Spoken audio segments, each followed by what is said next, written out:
requests for Facebook messages. I believe those are 160.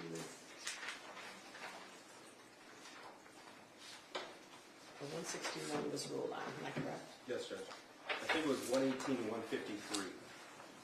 Was it 133? Oh, I'm sorry, 118, 133, and 153. And 153. All right. So I'm not going to roll on 133 right now. There's something else I want to look into, but I find that 118, prosecutor notes 801C. I believe that entire chain is hearsay and does not fall under any hearsay exception, so I will not be admitting under 118. I'm sorry, Mr. Keys, did you say 153? Yes, Judge, 153. Right, I have 133, but I'm going to pass on that. Right, I'm going to have to look at 153 again. It's the last text in 118 and 153. They're the same text conversation. It's just a different portion of it. It's the last text. It's the text from Jennifer Crumbley that says, Ethan, don't do it. Okay. All right. I can get back to you on that, right? You don't need to know before opening. Okay. So with regard to 133 and 153, I will continue my homework assignment later. Thank you, Judge. Just want to recap to make sure the record's clear. The court's ruled on exhibits 45, 52, 62 today. Correct. 78 today as well. Correct. Yesterday, 308, 321. Those are two different photographs ruled inadmissible yesterday. We redacted photographs 258, 259, and 260. They were an issue. We gave a copy to the defense counsel this morning. Okay. We agreed to limit exhibit 80 yesterday. That's the DoorDash text message conversation to just the 26th to 30th of November. Okay. And the rest were ruled to be admissible yesterday. Is that your understanding as well? Yes, Your Honor. And the court's to reserve on 133 and 153. 133 and 153, and you're rolling before openings for those. I do not, Your Honor. And I'm sorry, Mr. Keys, did you indicate 118 was also not admissible? Not Ruled on admissible. I today? should have, yes. Okay. 133 and 153. I also wanted to ask you, there was some discussion yesterday that members of the media have requested a copy of the questionnaire that was provided to the jurors. I don't have a feeling about it either way, but if you agree to release it, I will. If you don't, I won't. So I don't. I really don't have an opinion. Now the jury's impaneled, I don't see an issue. Why not? The defense also does not have an opinion on it, Your Honor. All right. So anybody who wants one can email the chambers, and we'll give it to you. All right. So we're going to adjourn. We have one more issue now. When we were kosher on it.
It's good.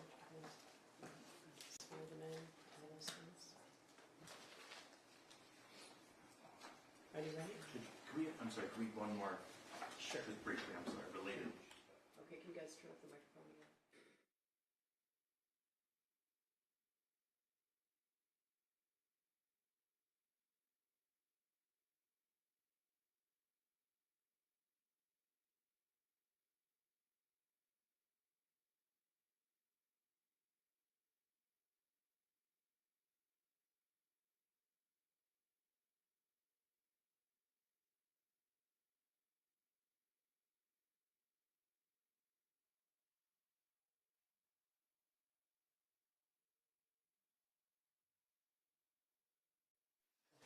some instructions.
I guess I'm going to ask you to remain standing because I'm going to swear you in.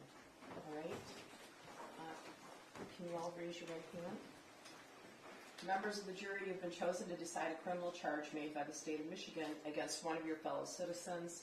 I'm going to ask you to swear to perform your duty to try the case justly and to reach a true verdict. If your religious beliefs do not permit you to take an oath, you may instead affirm to try the case justly and reach a true verdict. Here is your oath. Do each of you solemnly swear or affirm that in this action now before the court, you will justly decide the questions submitted to you, that unless you're discharged by the court and from further deliberation, you will render a true verdict, and that you will render your verdict only on the evidence introduced and in accordance with the instructions of the court, so help you God. Thank you. Thank you. You may be seated. I appreciate you being on time. I do. I have to give you some initial instructions, and then you're going to hear other things today, all right? And don't try to write down what I say because I speak way too quickly, and because you're going to get a full copy of these instructions when you go to the jury room, all right?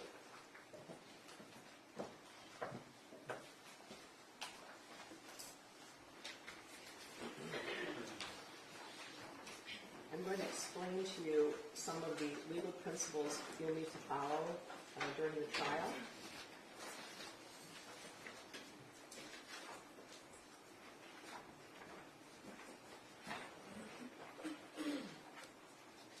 Tell you the elements of the charge. The defendant is charged with 4 counts of involuntary manslaughter. The prosecutor has alleged 2 separate theories of defendant's guilt, which may be established under either or both of the two theories. The first theory of involuntary manslaughter is doing a grossly negligent act causing death. To prove this charge under the first theory, the prosecutor must prove each of the following elements beyond a reasonable doubt. First, in count 1, that the defendant caused the death of Madison Baldwin. In count 2, the defendant caused the death of Tate Muir. In count 3, the defendant caused the death of Hannah St. Juliana. And in count 4, the defendant caused the death of Justin Schilling. That is, that Madison Baldwin, Tate Muir, Hannah St. Juliana, and Justin Schilling died as a result of storing a firearm and its ammunition so as to allow access to the firearm and ammunition by his minor child. There may be more than one cause of death. It's not enough that the defendant's act made it possible for the death to occur. In order to find that the deaths of Madison Baldwin, Tate Muir, Hannah St. Juliana, and Justin Schilling were caused by the defendant, you must find beyond a reasonable doubt that the deaths were the natural or necessary result of the defendant's act. Second, in doing the act that caused Madison Baldwin, Tate Muir, Hannah St. Juliana, and Justin Schilling's death, the defendant acted in a grossly negligent manner. Gross negligence means more than carelessness. It means willfully disregarding the results to others that might follow from an act or failure to act. In order to find that the defendant was grossly negligent, we must find each of the following 3 things beyond a reasonable doubt. First, that the defendant knew of the danger to another. That is, he knew there was a situation that required him to take ordinary care to avoid injuring another. Second, that the defendant could have avoided injuring another by using ordinary care. Third, that the defendant failed to use ordinary care to prevent injuring another when, to a reasonable person, it must have been apparent that the result was likely to be serious injury. As previously noted, the prosecutor has alleged 2 separate theories of defendant's guilt. The second theory is gross negligence in failing to perform a legal duty. In the second theory, the prosecutor must prove each of the following elements beyond a reasonable doubt. First, that the defendant had a legal duty to Madison Baldwin, Tate Muir, Hannah St. Juliana, and Justin Schilling. The legal duty charged here is one imposed by law.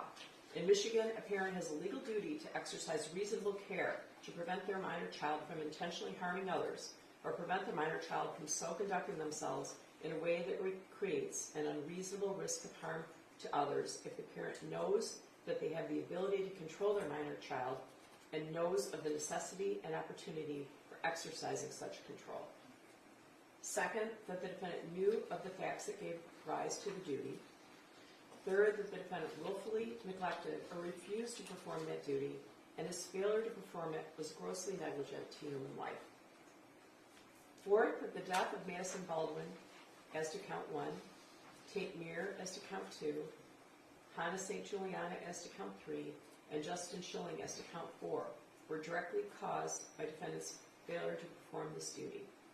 That is, that Madison Baldwin, Tate Muir, Hannah St. Juliana, and Justin Schilling died as a result of defendant's failure to exercise reasonable care to control his minor child, so as to prevent him from intentionally harming others, or from so conducting himself so as to create an unreasonable risk of bodily harm to others, knowing that he has the ability to control his child,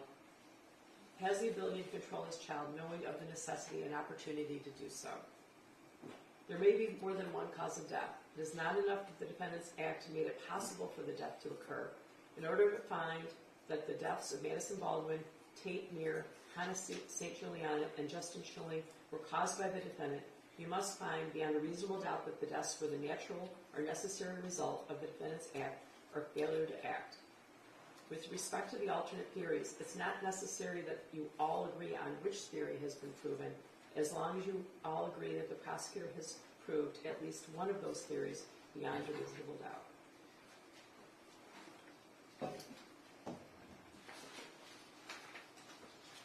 A person accused of a crime is presumed to be innocent. This means that you must start with the presumption that the defendant is innocent. This presumption continues throughout the trial and entitles the defendant to a verdict of not guilty, unless you're satisfied beyond a reasonable doubt that he is guilty. Every crime is made up of parts called elements. I've just described some of those to you, and you'll hear them over and over again, and they'll also be in your jury instructions, the written set that you get at the end. Every crime is made up of parts called elements, and the prosecutor must prove each element of the crime beyond a reasonable doubt. The defendant is not required to prove his innocence or to do anything. If you find that the prosecutor has not proven every element beyond a reasonable doubt, then you must find the defendant not guilty. A reasonable doubt is a fair, honest doubt growing out of the evidence or lack of evidence. It is not merely an imaginary or possible doubt, but a doubt based on reason and common sense. A reasonable doubt is just that, a doubt that's reasonable after a careful and considered examination of the facts and circumstances of this case. I want to mention that you see cameras in the courtroom. I don't want you to be concerned about those. The video cameras and the still cameras will not be taking your picture at any time, so I want to make sure you know that. A trial follows this procedure. First, the prosecutor makes an opening statement. The prosecutor gives their theories about the case. The defendant's lawyer does not have to make an opening statement, but she may make an opening statement after the prosecutor makes theirs, or she may wait until later. These statements are not evidence. They're only meant to help you understand how each side views the case.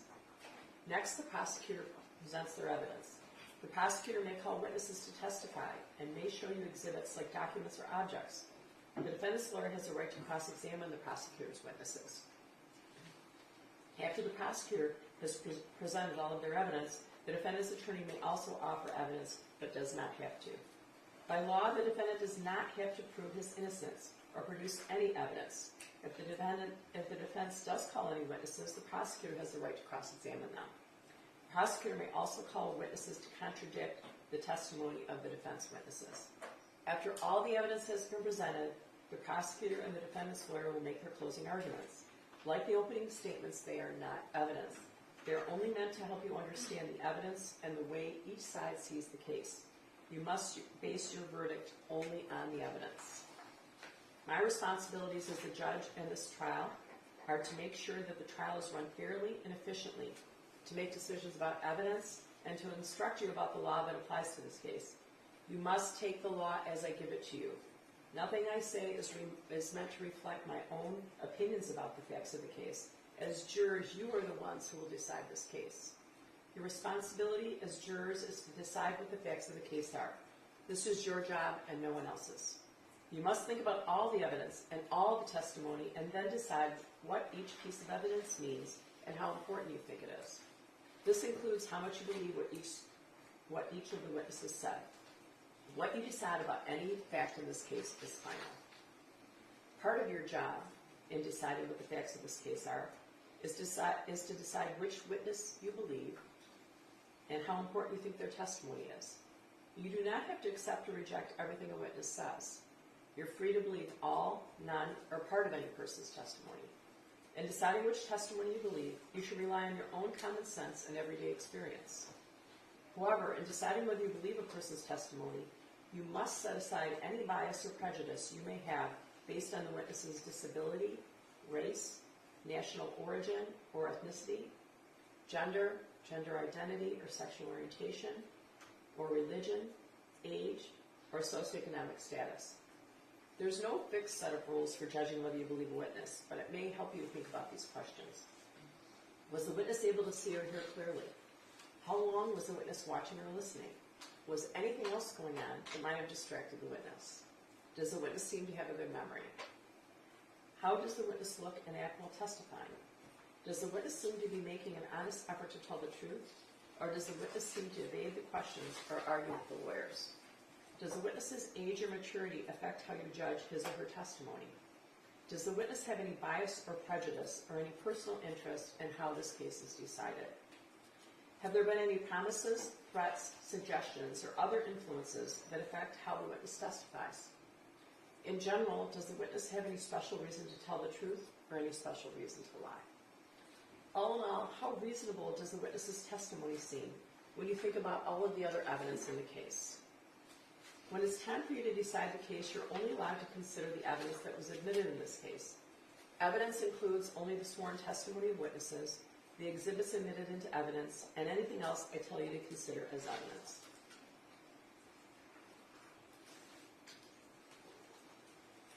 The questions the lawyers ask the witnesses are not evidence. Only the answers are evidence.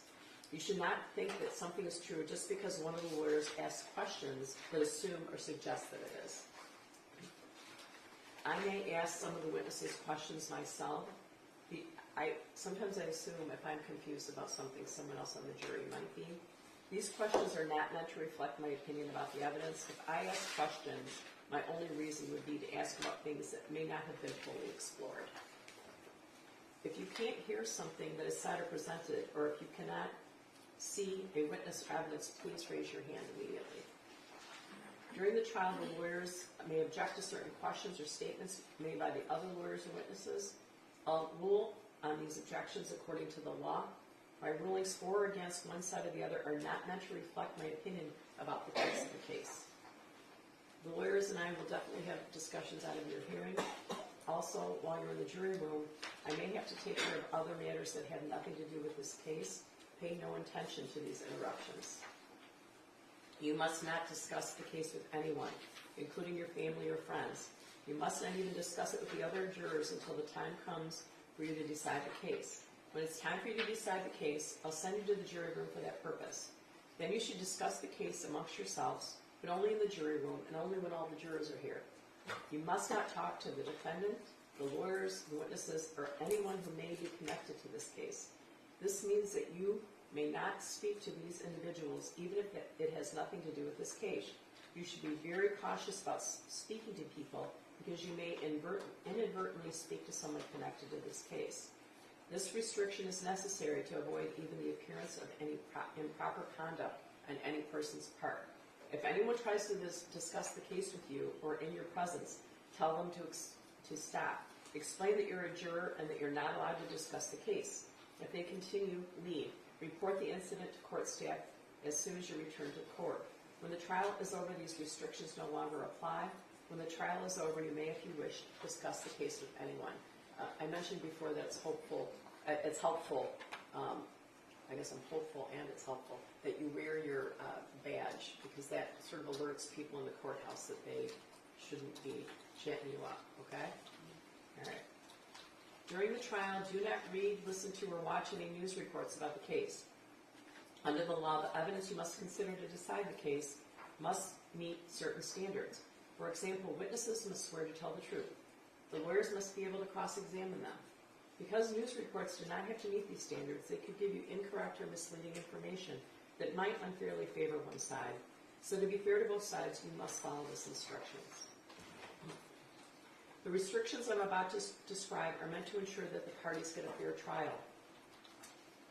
In our judicial system, it's crucial that jurors are not influenced by anything or anyone outside the courtroom. Under the law, the evidence you must consider has to meet certain standards. For example, witnesses must swear to tell the truth, and the lawyers must be able to cross-examine them. Because information obtained outside the courtroom does not have these safeguards, it could give you incorrect or misleading information that might unfairly favor one side.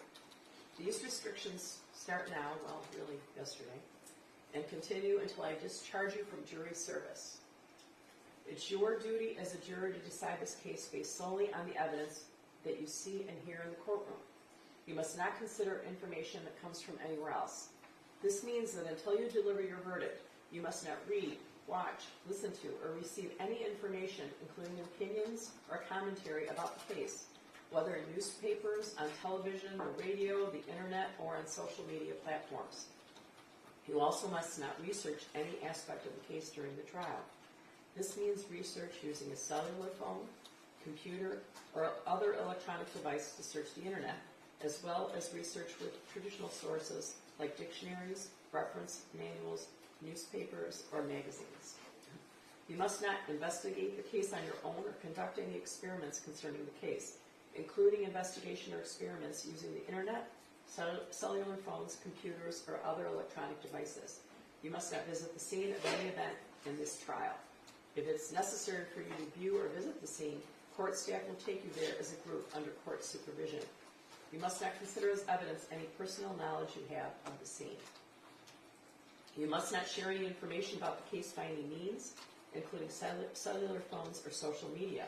This means that even if you're not discussing the case with someone else, you may not post any information about the case on social media websites or in any other manner. If you discover that a fellow juror has violated my instructions, please report it to my court staff. You may take notes during the trial if you wish, but of course you don't have to. If you do take notes, you should be careful that it does not distract you from paying attention to all the evidence. When you go to the jury room to decide your verdict, you may use your notes to help you remember what happened in the courtroom. If you take notes, do not let anyone except the other jurors see them during deliberations. You must give them to my clerk when you leave each evening. Your notes will not be examined by anyone, and when your jury service concludes, your notes will be collected and destroyed. It is possible to replay a witness's testimony upon your request. I think I mentioned this to you yesterday. However, you would be required to hear the entire witness's testimony. You can't fast forward to a certain part and all yell, aha, okay? It's not fair to both sides. You would have to hear that entire witness, all right? There's more than one defendant involved in this matter.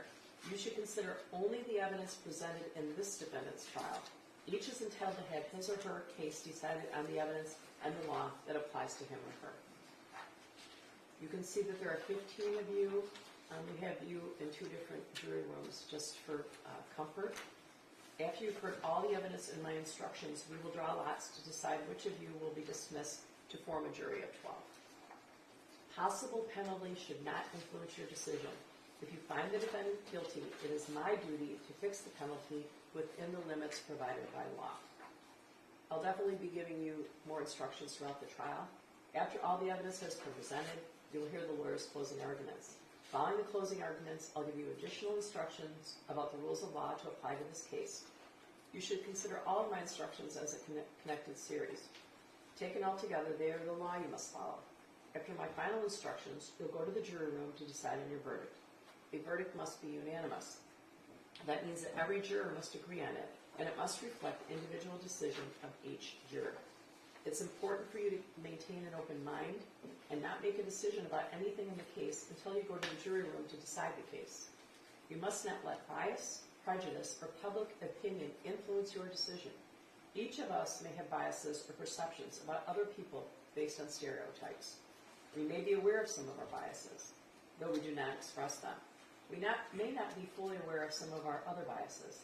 Take the time you need to test what might be automatic or instinctive judgments and to reflect carefully about the evidence. I caution you again to avoid reaching conclusions that may have been unintentionally influenced by stereotypes. You must reach your own conclusions about this case individually, but you should do so only after listening to and considering the opinions of the other jurors who may have different backgrounds and perspectives from yours. All right, so we're going to hear openings, possibly.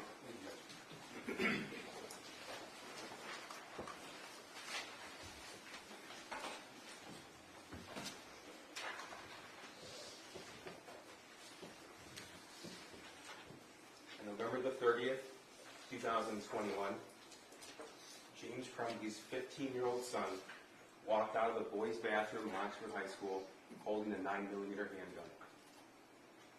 James Crumbley's son walked out, he pointed, he aimed that 9mm and fired it 32 times over the course of the next 9 minutes.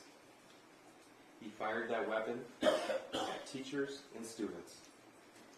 He killed 4, wounded 7, and terrorized the entire community. James Crumbley bought that gun that his son used to kill as a gift for his son 4 days before the attack. James Crumbley failed to secure that gun in a way to prevent his son from accessing it. Anna was 14 years old. Madison Baldwin, she was 17. St. Muir, he was 16. Justin Schilling, 17 years old. These are the 4 students who never made it home that day. What happened inside that school was truly a nightmare come to life. But it didn't have to. That nightmare was preventable. There are 3 people in this world who are criminally responsible for the deaths of Hannah, Madison, Tate, and Justin. The shooter who committed murder, no doubt, he's responsible. But so are his parents. But not for murder. They're responsible for their gross negligence, for involuntary manslaughter. Because that nightmare was preventable, and it was foreseeable. The shooter's case is done. The shooter's mother, Jennifer Crumbley, her case is done. You're here to decide the level of gross negligence of James Crumbley. And you will learn throughout this trial that he was the adult out of anyone in the world in the best position to prevent these kids' deaths. You're going to learn that those kids would still be alive today had James Crumbley seized any one of the tragically small and easy opportunities given to him to prevent his son from committing murder. Any one of them. These were opportunities that were literally given to him, yet he disregarded. During this trial, you're going to hear about events from the spring of 2021 through December of 2021. November of 21 is the critical time period, especially November the 30th. But that earlier evidence is going to give you some context into the family life in the Crumbley household. It's going to give you some context to learn that the shooting didn't just happen out of the blue. The shooter didn't snap. What happened was foreseeable, especially to his father. I'm going to talk to you about some of the evidence that you're going to see through this trial. And we'll start with this. This is a 6-hour 9mm handgun. This was a firearm purchased by James Crumbley as a gift for his son on November the 26th, 2021. This is a picture taken by the shooter, found on his phone, the day that gun was brought home. This is an Instagram post from the defendant's son. The next day, November the 27th, 2021. That's after his mom took their son to the shooting range to practice with that gun. Took my new SIG out to the range today. Definitely need to get used to new sights, LOL. This is a post from Jennifer Crumbley, the shooter's mother, the defendant's wife. That same day, November the 27th of 2021. Mom and son day testing out his new Christmas present. My first time shooting a 9mm. I hit the bullseye. You're going to learn that it wasn't just those 2 extra magazines for the handgun in the plastic case that came with it when James Crumbley made that purchase. You see, he was given the tools to make that firearm safe. He was provided a cable lock. It was provided by the manufacturer, by Sig Sauer. It went to the firearm dealer who sold it to James Crumbley. It was for that gun. This is what it looked like the day the gun was purchased, November the 26th, 2021. This is what it looks like now. Still in its original packaging, still with both keys in the lock. It was never used. The decision that James Crumbley made to buy that gun as a gift for his son was made even though he knew that his son was in the midst of total and complete social isolation and had been in a downward spiral of distress that had been going on for some time. You'll see evidence that as early as spring of 2021, the shooter had expressed to his one and only friend that he had asked his father for help. He told him to suck it up. That was in April of 2021. You'll learn that instead of receiving help or intervention of any kind, James Crumbley instead began to take his son to the shooting range, even buying himself a .22 caliber Kel-Tec semi-automatic pistol, and his son a different gun, .22 caliber 2-shot Derringer. That was June of 2021. They would go to the range together on a consistent basis over the next few months. We have evidence of a number of trips, and you'll see some of that. Some of this background is going to shed light on what happened in November of 2021. This is a pivotal month in the Crumbley home. As I said, the shooter had one and only one friend. That was no secret. James knew about that. You're going to see evidence that the shooter and his friend would communicate with each other throughout the day and throughout the night. The level of data on that text message conversation alone dwarfs everything else on the shooter's phone. You'll hear evidence that there were over 22,000 text messages in just 1 year between the shooter and his friend. Those two shared quite a bit with each other. This is the friend that the shooter confided in when he asked his father for help. That friend was taken from the shooter at the end of October of 21. He didn't just move schools and go to another town. He was taken out of state without warning, without notice, and without a way to communicate.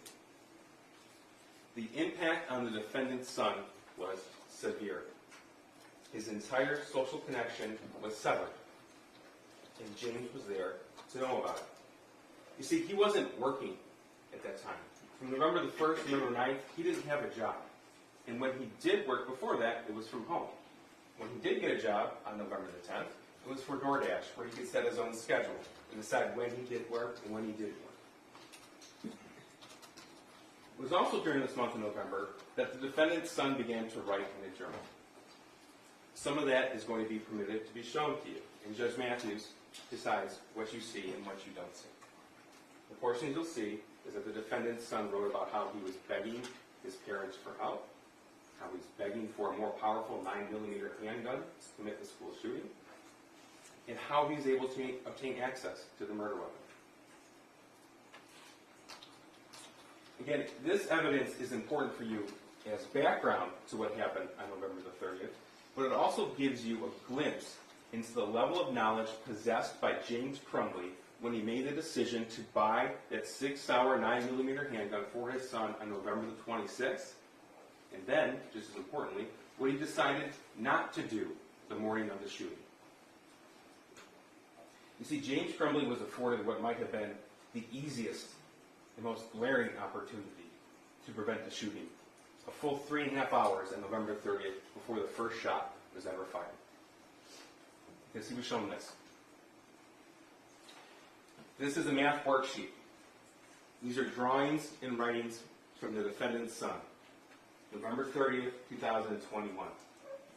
One of his teachers saw him doing this, took a picture of that, and sent it to the shooter's counselor. The counselor came down and took the shooter out of class, brought him to his office to find out what was going on. You will learn it took that counselor all of 20 minutes to decide that immediate parental intervention was required.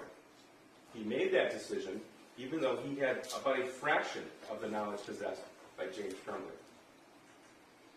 You see, this drawing, as well as an altered version created by the shooter, were both sent from that counselor to Jennifer Crumbley, who shared it immediately with James Crumbley before they arrived at the school. The severity of the situation wasn't lost on James or Jennifer Crumbley either. They expressed their concern about what they see here, the words, "help me," blood everywhere, a picture drawing of a gun, of a person with 2 bullet holes in blood. They expressed their concern about that drawing to themselves in Facebook messages. This is Jennifer Crumbley, she's in blue. "Call now," all caps, emergency.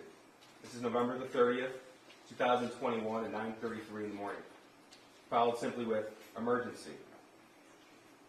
Then she sends her husband James, the defendant, both the original drawing as well as the altered version of it that the shooter created.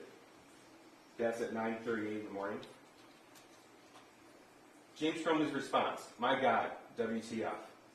And then he says what he was actually doing that morning. "Vet not here. It's McElmurray's for Kira's horse. Still waiting on the vet."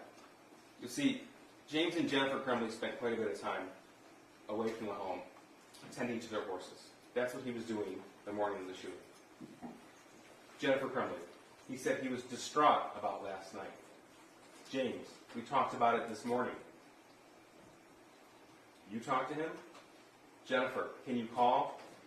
Then heading to his school, "I'm very concerned." That was at 10:04 in the morning. Unfortunately for everyone, they kept that private concern to themselves. They didn't share it with the school counselor.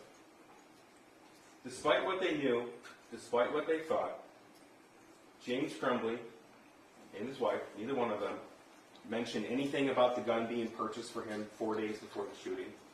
James Crumbley didn't say a word about how that picture of the gun that his son drew looked identical, that you will see, of the 6-hour 9mm. They didn't say anything about the prior request for help. James Crumbley didn't mention anything about the severity, the real circumstances of the shooter's friend being taken from him. They didn't just fail to inform in that meeting note. They also failed to act. It was recommended at that meeting that James and Jennifer Crumbley get help for their son then, immediately, that day. And they were provided with a list of resources with mental health providers that would fit any budget, any insurance plan, or even no insurance at all. But they didn't. James Crumbley didn't do anything. Jennifer Crumbley didn't do anything. Neither one of them called. They didn't take him home. The reason given to the counselors that they had to work. But James didn't mention that as a DoorDash driver, he set his own schedule. He didn't mention that he hadn't even signed in for the day for DoorDash yet. He was at the vet. Or that as a DoorDash driver, he was able to just put his son next to him in the car. It was one of the most glaringly missed opportunities. Instead of seizing that incredible opportunity that was before him, James Crumbley spent the next 2 hours driving around town making deliveries, never once bothering to stop by his house, which was just a mile away, to check on the whereabouts of the gun that his son drew. Even when he drove by the house to do so, never once. The gun that he knew was kept unsecured. That is until after the Oxford School District sent out an email blast to all district parents of an active shooter situation. You'll learn that that email reached James Crumbley at about 1:10 p.m. And by pure happenstance, James Crumbley was at the exact location that parents of Oxford high school students were told to go in case of emergencies. Their reunification point is the mire on Ray Road next to the high school, directly adjacent to it. By pure coincidence, he happened to be at the exact location where hundreds of people were scrambling to get to. But he didn't stay. That's when he went home. That's when he went home to look for the gun. And that's because he knew. You will hear that there was one and only one person who called the police that day to identify their kid as a suspected shooter. It was James Crumbley. This nightmare, these murders, were preventable by him, foreseeable by him. During this trial, you're going to hear from between 15 and 20 witnesses.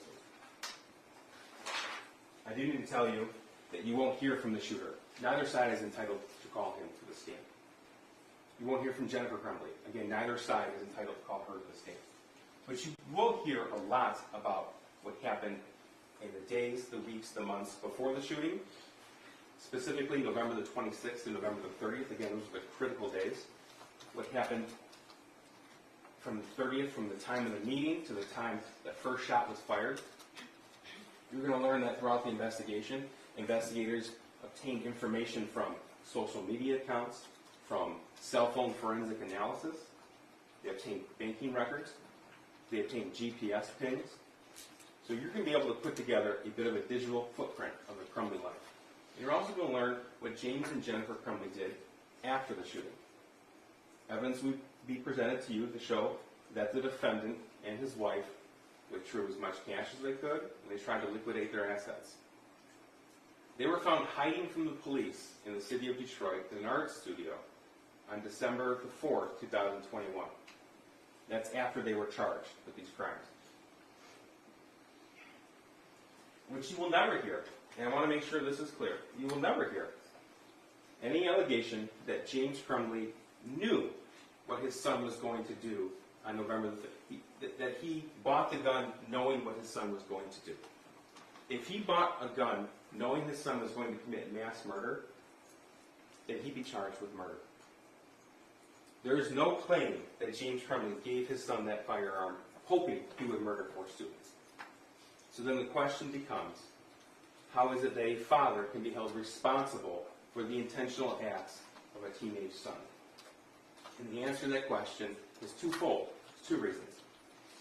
First, it's important to remember that James Crumbley is not charged with murder.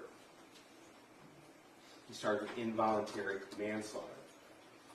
Murder, or aiding and abetting murder, is an intentional crime. Involuntary manslaughter is rooted in negligence. It is by definition, causation, an unintentional killing.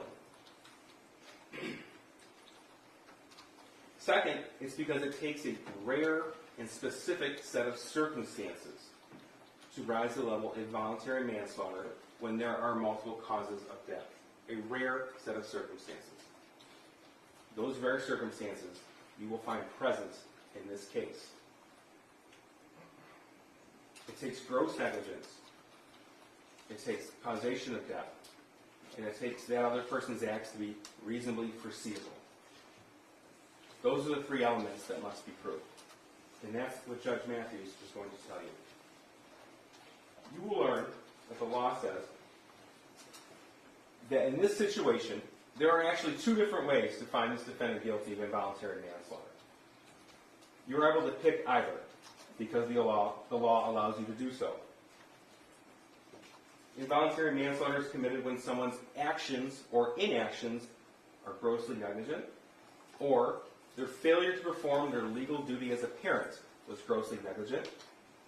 That gross negligence caused death, and not the cause. It was a cause of death. And that's important, because the judge is going to tell you that there may be more than one cause of death, such as this situation, as long as that other cause was reasonably foreseeable to him, to the defendant. Not to everyone else in the world, but to him. The father who bought the gun, the father who raised the shooter, the father who knew what was going on in his life, the father who suspected him as a school shooter, well before his name was made public, well before anyone from the police department told him it was his son. The law allows multiple people to be held responsible in this case. And that's going to come to you from Judge Matthews. Gross negligence is the failure to use ordinary care to avoid a known danger, even though it was apparent to a reasonable person that serious injury would result. It's the willful disregard of danger. And that, ladies and gentlemen, is why we were here. James Crumbley's willful disregard of danger and his failure to use just ordinary care, when he was the one who knew the background, he was the one that knew the origins of this drawing. Him sitting in that counselor's office, looking at this drawing, and then not only staying silent, but then his failure to act, right there, is his willful disregard of danger. Right there. You're going to hear a lot of evidence and arguments in this case. It's important that we all understand that you're not here to decide on parenting. This case isn't about parenting. It's not illegal to be a bad parent. It's not kids doing kids' things. We're here to talk about a preventable mass murder. No one will ever suggest to you that every parent can or should be held responsible for everything their teenager does. That's not the law. No one will ever suggest that to you. But in a situation where the father was in a position to reasonably foresee what the son was going to do, because the father armed him 4 days before and was shown a clear statement of intent of what the son was going to do, that is when that rare set of circumstances is present in these specific set of facts. James Crumbley is in charge with what his son did on November the 30th. James Crumbley is charged with what he did and what he didn't do on November the 30th. That is a very important distinction. That is what the law allows. That is what we are asking you to do. This case is not about guns. It's not about even how all guns should be stored in the home. It's not about gun laws. This case is about this gun for this kid with these issues not secured when shown this picture. That's what this case is about. When this kid was begging for a more deadly weapon. That's why we're here. I ask that you listen to the testimony, you review the evidence, and you follow the law.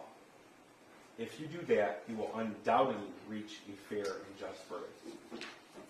If you do that, you will find that James Crumbley was one of the 3 people in this world criminally responsible for what happened on November the 30th, 2021. And you will find him guilty as charged. Thank you. Thank you, Mr. Keys. Ms. Lindler, would you like to make an opening statement at this time? Yes, Your Honor. Thank you. Go ahead.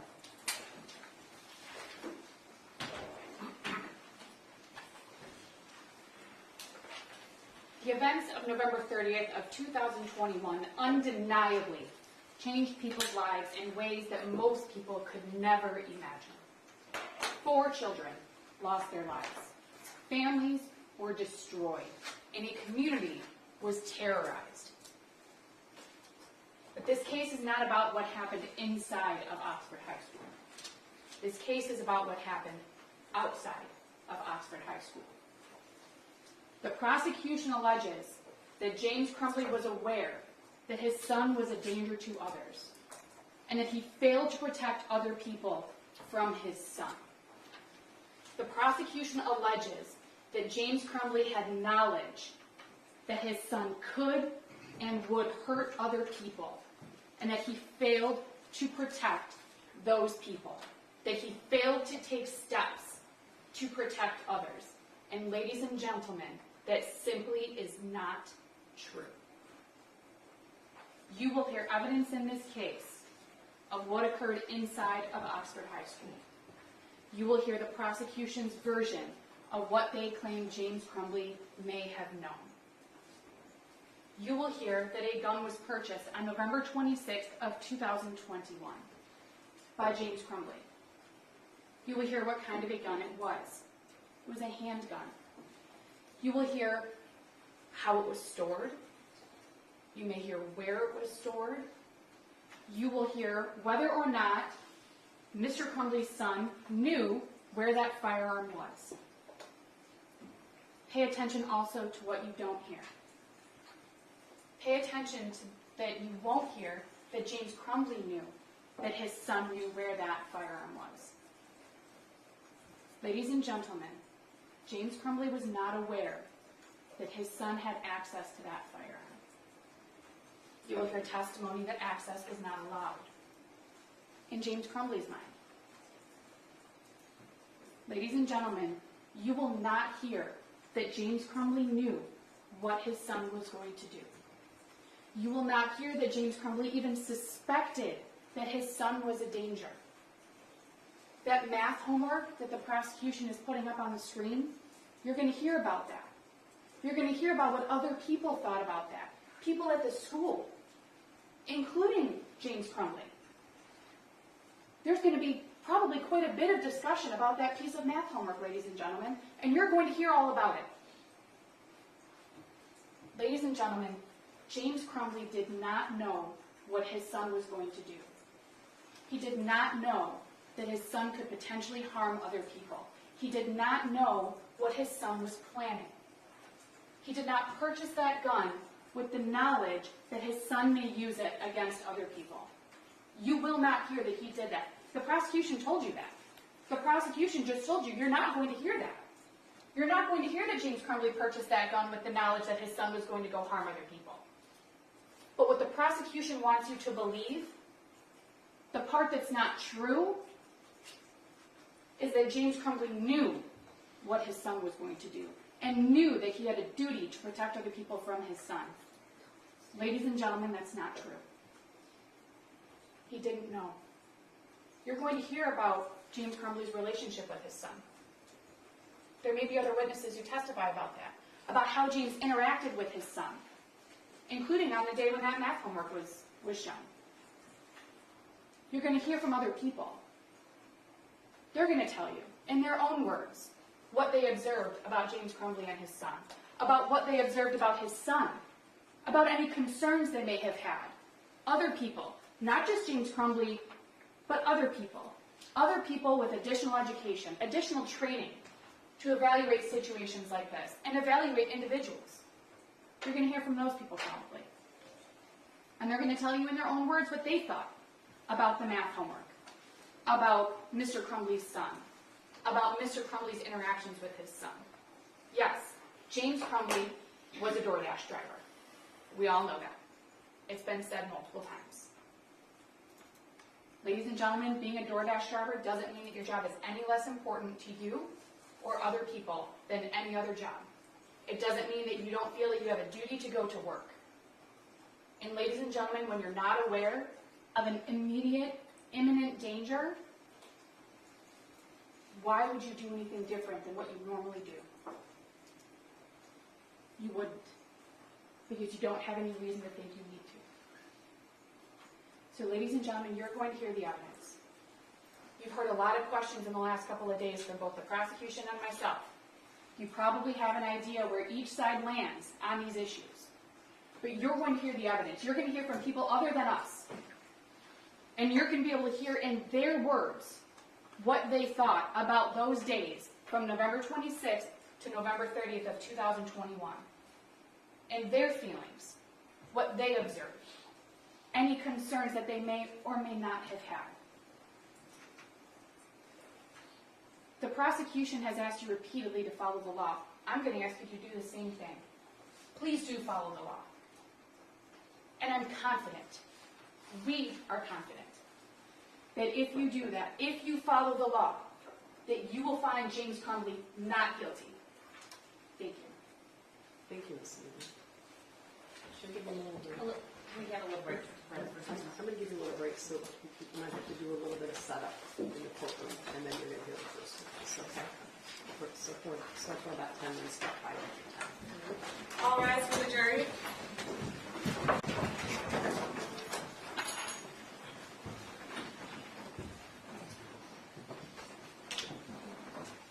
May Councilman High approach briefly when the jury's out.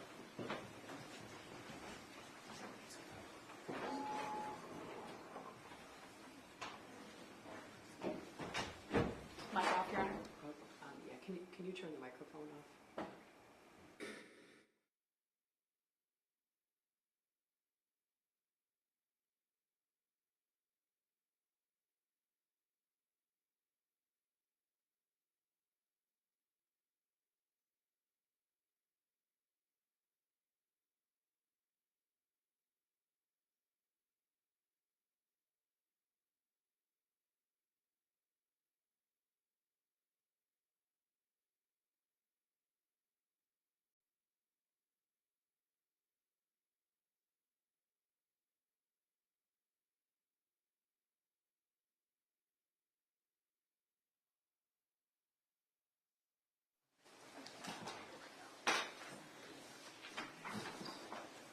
We're breaking down, right, Judge? Yeah, I'm just trying to get rid of some paper.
They'll probably like move Move it. it back. Yeah. Okay. Like around, turn it around. Well, maybe. my mic here, and then they moved it. I was like, it's kind of behind. They should. I actually, I don't know. I guess I can't give you an answer. kind of a crash. Yeah.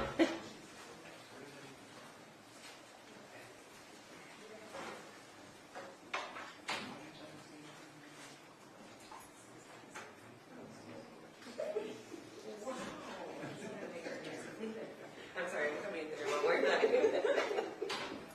He's so mean to me.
Your Honor, calling People versus James Crumbley, case number 22279-989, FH. Thank you. Good morning. Mark Hughes on behalf of people. Karen McDonald on behalf of the people. Good morning, Your Honor. Marielle Lehman on behalf of James Crumbley, who is standing to my left. I'm ready for the jury. We are, Your Honor. Yes, sir.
All rise for the jury.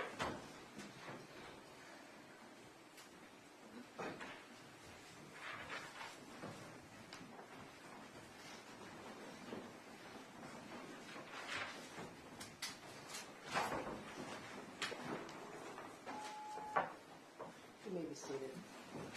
I'm asking who's the first witness? Molly Darnell, Your Honor. May I get her in the hall? Here. Oh,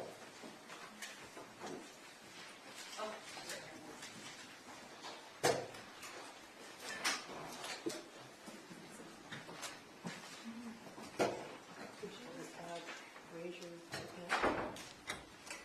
You swear or affirm the testimony about to give is the truth, self your back. Could you step up and have a seat?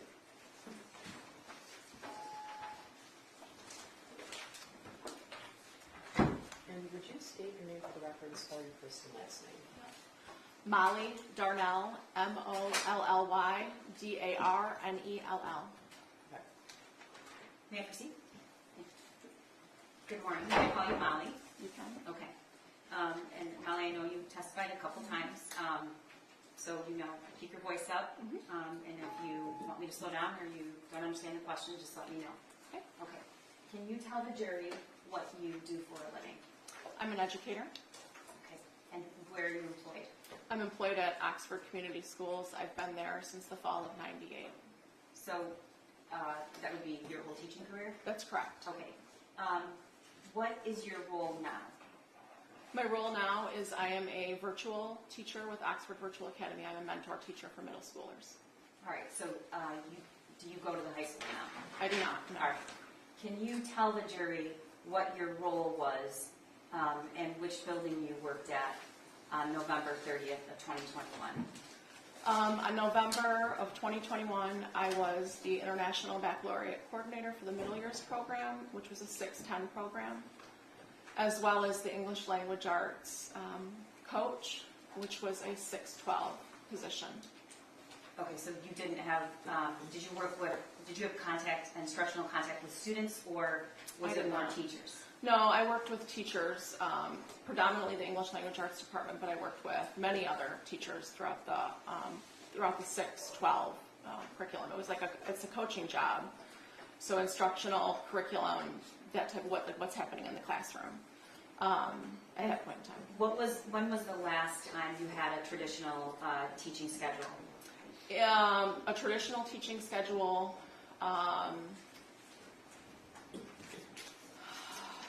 Might have been 2015.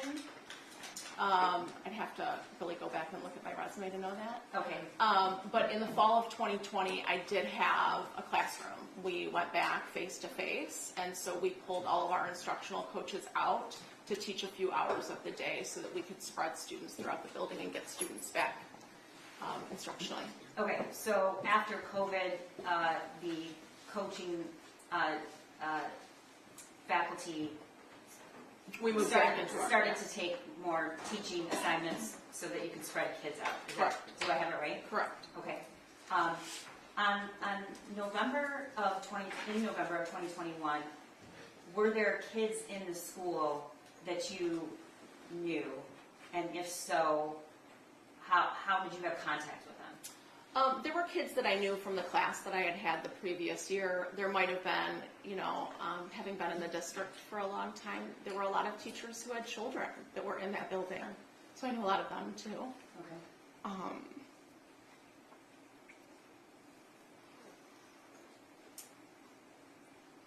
I'm glad you brought that up. Does Oxford have a lot of faculty who send their children to the district? Yeah, I would say many of our faculty send their students through Oxford schools, yes. Okay. And the kids that you knew in that building that day, did you also know them from middle school with this, or you just knew them? Yeah, just knew them from knowing their parents, and or if I had them in class the year before. But there might have been a kid in passing that I met here or there, but for the most part on that year I had no contact with students other than, if like a kid wanted to stop in and see me, or if we met in the hallway, or... Okay. But did you have a traditional classroom on I did not. I shared an office. It was like a half classroom. So was the classroom turned into two offices or an office? Correct. It was a classroom turned into two offices. It was in one of the instructional halls, the math science instructional hall. And I shared it with two other coaches in the district. Okay. You're the first witness. So the jury's not seen a map of the school. So I'm going to put that up in a minute. Okay. It's already been admitted. There's no objection to that. But before I do, can you just generally describe how the school is laid out? It's a fairly new building, correct? It is fairly new. The main part of the building was opened, I think, in the fall of '98, the year that I started with Oxford Schools. And then I think it was the fall of '04 that we started, that it became the high school. So it's a fairly new building. There is like one main hallway that kind of runs up the center, and it hugs into the courtyard. It almost reminds me like if you opened it in a map, you would see it almost mirrors itself in many ways, especially the area that I was in. Okay, and your hallway were the hallways organized by subject matter? Yes, we had like our foreign language hallway, our English language arts hallway, we had our math section, social studies, and then science wrapped around the side. Our electives were on the outskirts of the high school. And how did the students and the faculty refer to bathrooms and exits? How did they describe them from one to the other? It might have been like the exit by the staff parking lot. That's how I knew them. Okay. I know that there are numbers on all the doors. Numbers are not my thing. It's your English. Where's this? Is there a senior there is a leisure senior, area yes. at Oxford? Yes. So right up that main corridor, which is like I said, if you folded it, there's like this one main hallway. Right in the center of the building is considered the senior window, and that is right in front of our courtyard, one of our courtyards. And the hallways go subject matter. Did you typically find upperclassmen, lowerclassmen, or it was all mixed in all throughout the building? Well, many of the seniors did hang out in that area, or kids throughout the building. There was no area specific for like freshmen, sophomores, or seniors. All right, I'm going to show you now and the jury what's been admitted and marked as People's Exhibit 9. Can I have this? Yes, it should. You just take 60 minutes. Yeah. Oh. That goes on last. It'll take a second. Perfect. Yeah. Thank you. Yep. Can you tell the jury what we're looking at? This is a map of the high school, and so you see where it says media center in the middle, and then court right below it. When we were talking about that senior window, Right there? Correct. So that senior window is just south of court. Like that's the senior window, that window that is on the south end of court. No, go back. Yeah, right on like the south end of court. Sorry, south. Okay. Maybe I'm directionally challenged. I think I'm sorry, I am. everyone I'm knows going to want to this. go north. Okay, so I guess it would be east. what was the number for your classroom? My number is 222. Okay, and we'll, right there? Correct. Okay. And then what's in the middle area right there to, Actually, sorry, I'm not 222. I'm 224. okay. I was right next door to 222. Do you see 224? You can't see the number, but you can see between 226 and 222. 222. Yeah, Okay. there's a bunch of names written in that. That was all the coaches, All right. myself, and the other And coaches. to the left of that, what is that area? The other room on the other side. That, can you go to that little, the mid-bridge? Yeah, that, what is this area? What's in there? That area on the lower end is the science labs. On the upper end, there is I can see a bathroom to the right, a student bathroom. And the senior area is up, It's up In in the the top. middle? Yep, it's right there. okay. Yep. All right. So I want to draw your attention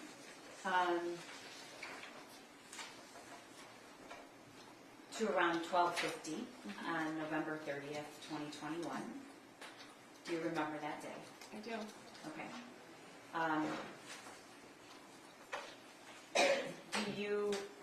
Did you have any kind of teaching assignment on that day? I did not have a teaching assignment on that day. It was a Tuesday after Thanksgiving. Okay.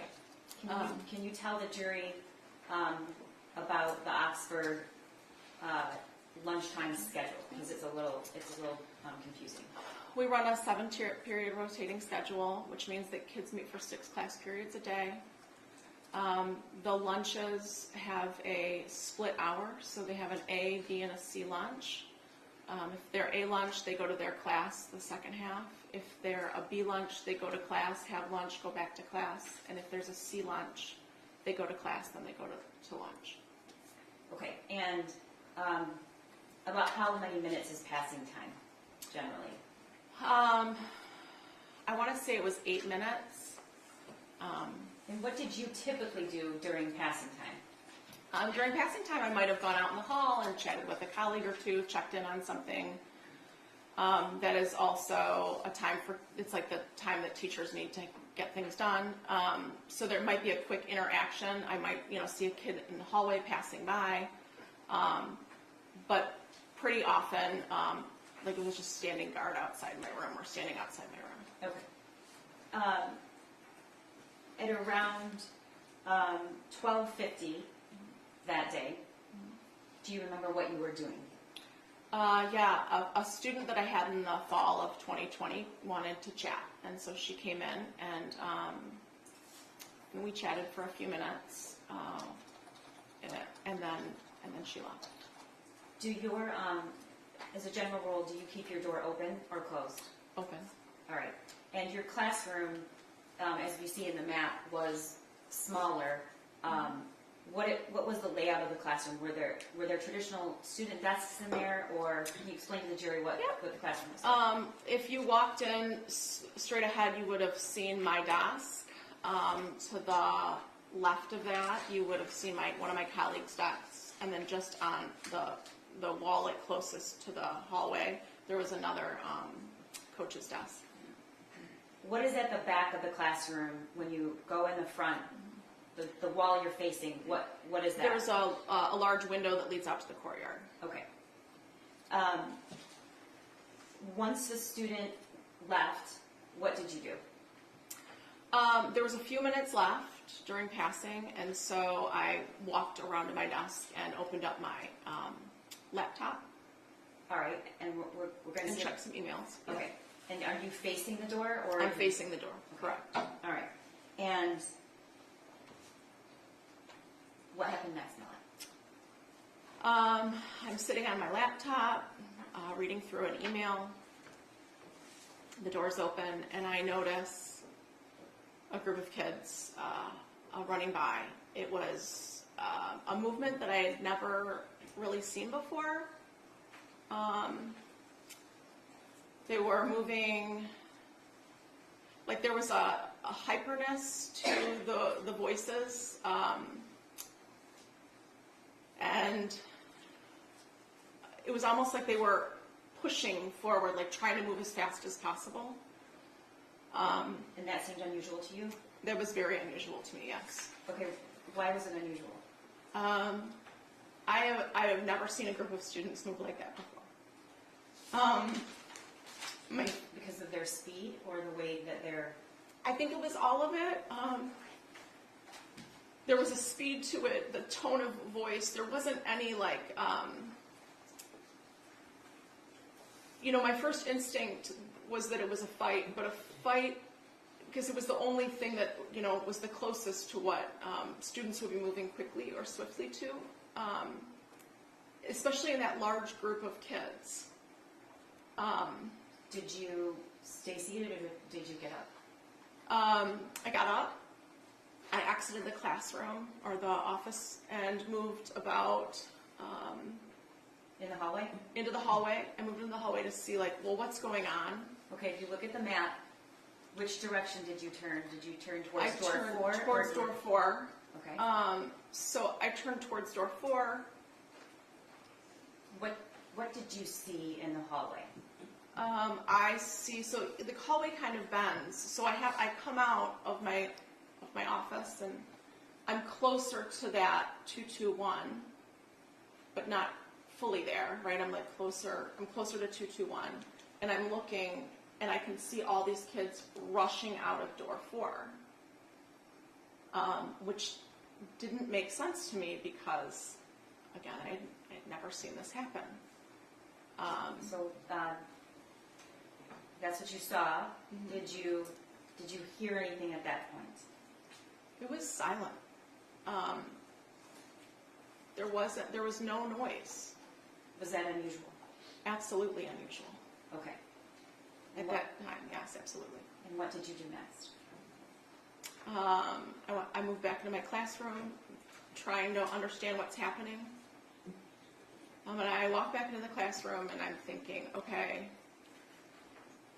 could there be a prank? I doubt there would be, and so it's probably 10 seconds, if 10 seconds. And I hear 3 things really close together. Okay. What did those 3 things sound like? One was an announcement, the bells chiming in an announcement of our principal coming over the PA and saying, we're moving into lockdown, this is not a drill.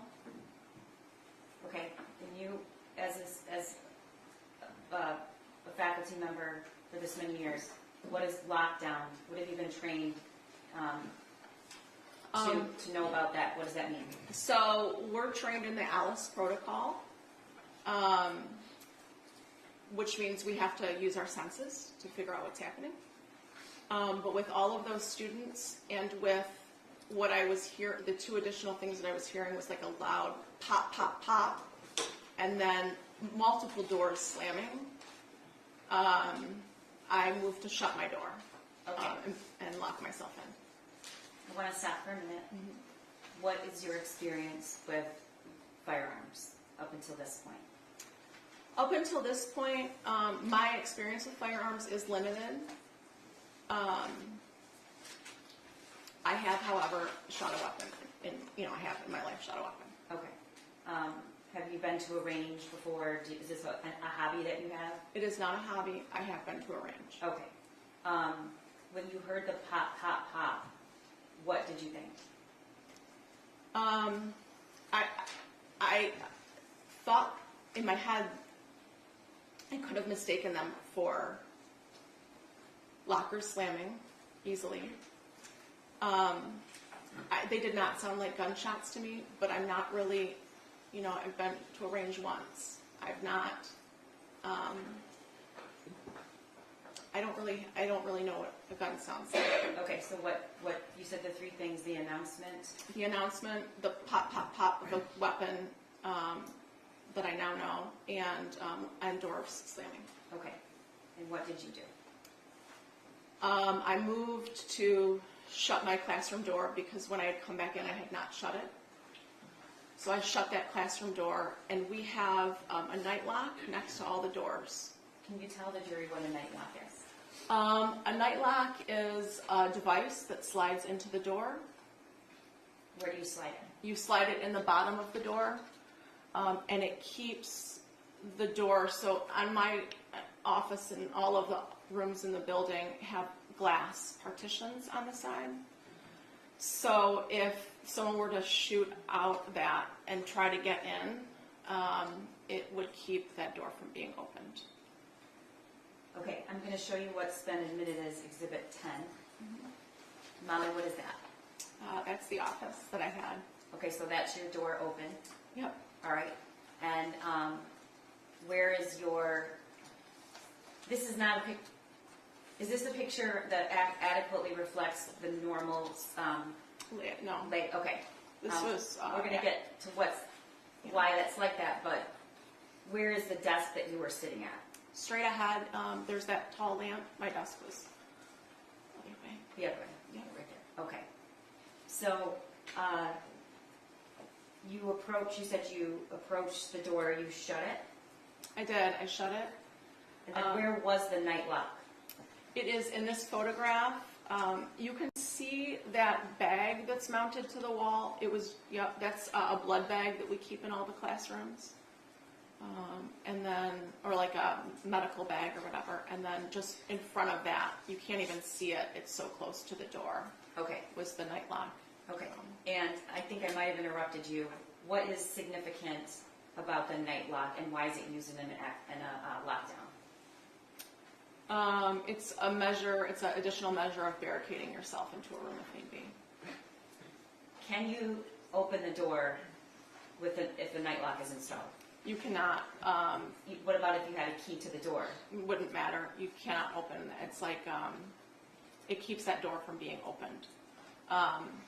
You would have to remove that metal frame in order to get that door off. Okay. And how do you? So the person from the inside has to disengage the night lock. Is that? Yes. Do I have it right? Yes. Okay. So you close the door and you get the night lock, and then what happens? Did you see anything in the hallway as you approached your door? No, I didn't. I shut the door.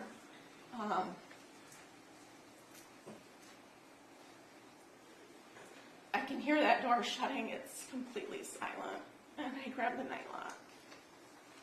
And I look down at it because depending on which way your door opens, depends on how it goes into the door. And I see in my peripheral vision some movement. And so I look up, and in that moment, I see someone wearing dark, baggy clothes. And are you seeing him through that window right there? Yes. It's Okay. through. Can you describe the person? The individual is wearing a hoodie, baggy clothes, a mask, and there was a skull cap on, or, So were any parts of this individual's face visible? I did not see any part. I mean, only his eyes, and he was wearing glasses. Okay. Had you ever seen this person before? No. All right. And when you looked through the door, where was this person? How was he faced? Was he facing you? Was he to the side? At the moment that I locked eyes with him, we were standing square to one another. Okay. Tell the jury about locking eyes with him and what you saw. So I lock eyes with this person, and I see some movement coming from the side of him, and I realize that he's raising a gun to me. I remember thinking in my head, there's no orange tip on that gun. What does that mean? I had heard somewhere in my past that BB guns have an orange tip. And my body reacted, and I jumped You're to the motioning, side. you're Yes. motioning that you jump to the I right. jumped to the right, so I'm jumping this way in the room. And at this point, the door's closed. The door is closed, yes. Is there a window on the other side of this door, or just what No, we see? just Okay. what you see. All right, you jump to the right, and then what happens? I'm turning and I'm jumping to the right, and then I feel my shoulder move back. It feels like I've been stung by hot water. Okay, you're pointing to something. Yeah, on my arm. On your left arm. Yes. Okay. Um, At this point, did you manage to get the night lock in already? no, the night lock's in my hand. So he could have just opened the door. The door was locked. Okay. Like the lock was Okay. on it, right? I look behind me and I see, you can see the bullet hole in the glass leading out to the courtyard.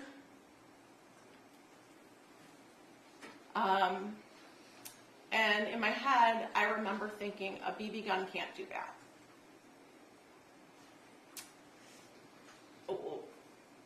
The instinct in my body was that I had to barricade this door. But I'm afraid to go back to the door to put the night lock in. Okay, I'm sorry, no, I have to stop you for a second. When you, after you locked eyes and you see a gun, do you hear anything? Nothing. Okay. Oh, well, sorry. That's okay. It's totally silent in the hallway, but I do hear 3 loud pops. You could feel the force coming, like the way the door hit. It was very forceful, but the sound did not match the force. What do you mean by that? It was higher pitched than the power of what was happening through that door.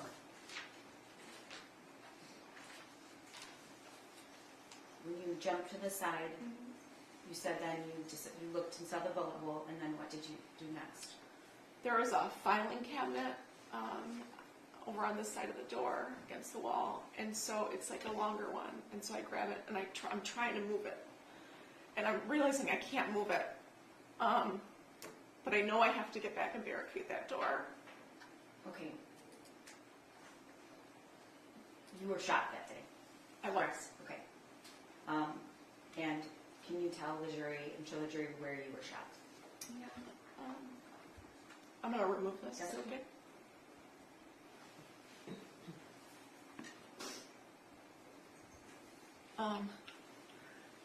You can step down if you want to. It's okay.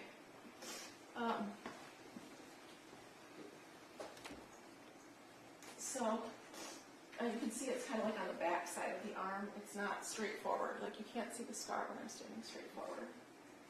So he caught me when I'm jumping on this side. He catches me.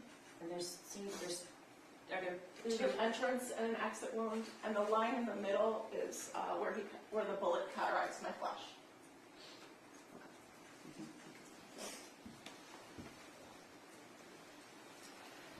when you were trying to move the filing cabinet, at this point, did you,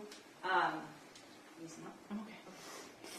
did you know you were shot? I did not, no. Okay. Were you feeling anything physically? No. There was nothing physical. I was so focused on, I have to barricade this door. And when I realized I couldn't move that filing cabinet, I still had the night lock in my hand. And so I got down on my hands and knees, and I crawled the length of the door, and I dropped the night lock in. And it made that ting sound when it hit the ground. And then I went. Talk to me about why do you say that it made a sound? Was that significant to you? The only thing that I have to go on right now is what's happening in my space and what are my senses telling me. It just sticks. Was there anything, could you see, smell, or hear anything else outside of your door? There was a smell of a cat, like a cat gun might have smelled like. But I'm not going back towards the window, right? I'm just dropping that in. And then I grab the rolling cart, which is also against that back wall, and I push it, and that's what you see in front of the door. So that piece of furniture is a rolling cart? Yes. Okay, and you could move that? Yeah, it was really easy to move. It was just a push. Okay. At this point, did you know you were shot? No. Okay, what happens next? I'm concerned that he's gonna come back around to those windows. So I know that I need to hide in that room. When you say those windows, the front ones or the back ones? The back ones. Okay. In the back. So I've barricaded the door. I'm trying to make myself invisible in that space. So I go back to that large filing cabinet. I move it just enough so that I can crawl behind it. And we can't see that here because it's to the left. So would you be able to see, would somebody looking in the window next to the door be able to see you? No, the cabinet was quite large and it was wide. They would not have been able to see me behind that cabinet. Okay. At this point, did you realize you had been shot? I knew I could start to feel blood rolling down my arm. And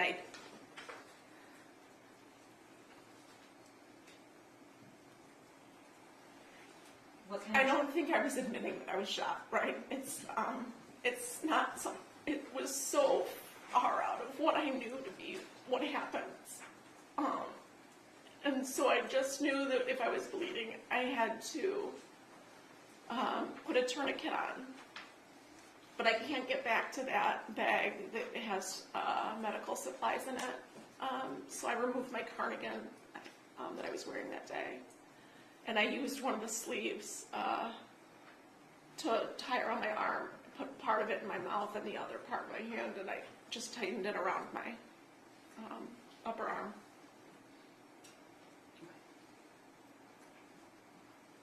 Were you feeling any pain at this point? No. Okay.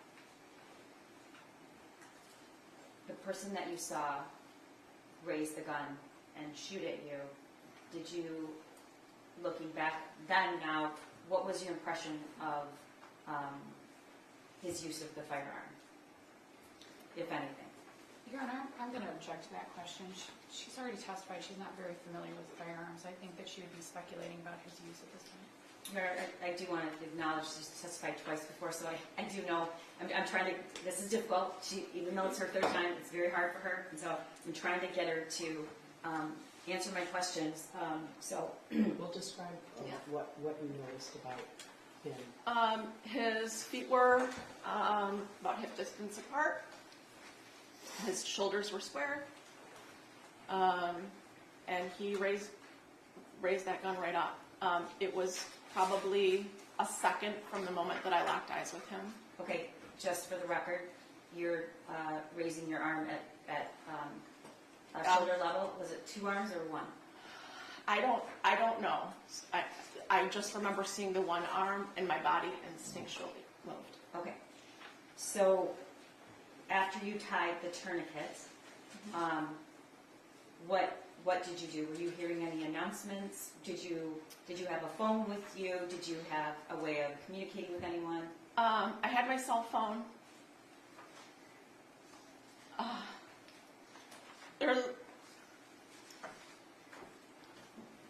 The thing that I know to do is to barricade and listen.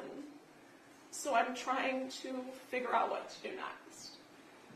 I know that if we're in lockdown, 911's been called. There's a phone on that desk, but if I reach for it and he's there, he'll see me. And then I'm worried about what's happening in the front office. So I don't want to call up there. And I text my husband, I love you, active shooter. Within a few... Did you let anyone know that you had been shot? No, not at that point. within a few minutes, I received a text message from my daughter, who went to school in a neighboring district. Through social media, she had heard that there was an active shooter at Oxford High School. She said, "Mom, are you okay?" And I said, "I'm sheltered in place. I'm safe. And I love you."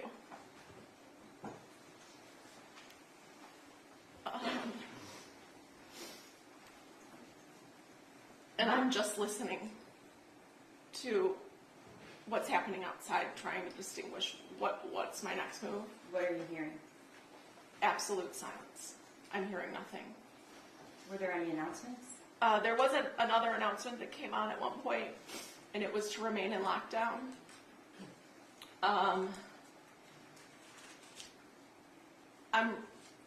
There's a hallway text thread that we have. That there's no one texting on that. But You mean the teachers Yes, in that in the hallway hallway. have a group text? Yes. Okay. No one's texting on that. But in the other part of the building, my language arts team says, I'm hearing there's an active shooter. And I said, I saw one. Did you say, "and I've been shot"? I did not say that I was shot. Okay, is there a reason you're not telling anybody that you've been shot? Is that because you didn't want to really understand it, or? I think that there's definitely a part of me that was in denial about what was happening in that moment. I also think that what I know is that building has to be secured to save the most amount of lives. And telling anyone that I'm shot when I'm not, when I do not need help, is not beneficial. So you didn't want anyone to help you? I did not need emergency medical attention at that moment. Or at least that's what I felt. Okay. How long do you think you were in that classroom behind that cabinet? I'm in there for about, I would say, 20 minutes. And I'm sitting on my bum. And at one point I hear footsteps in the hallway because my back's facing that hallway. And I think they're starting to evacuate those rooms. That was the decision, that was the moment I decided to text the teacher next door to me. She's in room 222. And I just said, no one knows right now, but I've been, I think I used the word hit. I've been hit in the arm. And then I did say, I hope there's no one else. She then alerted. I believe she called 911, and there was another teacher in the room with her, and he alerted the front office. So at some point, did somebody come to try to help you? It was pretty quickly after I sent a text message to them that Kurt News, who was our assistant principal at the time, that he shows up at my door knocking, Molly, are you in there? And from behind that filing cabinet, I said, yes. I've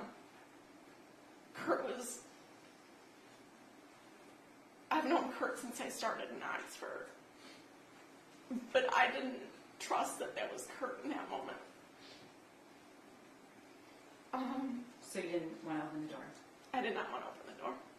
It felt safer to stay in there.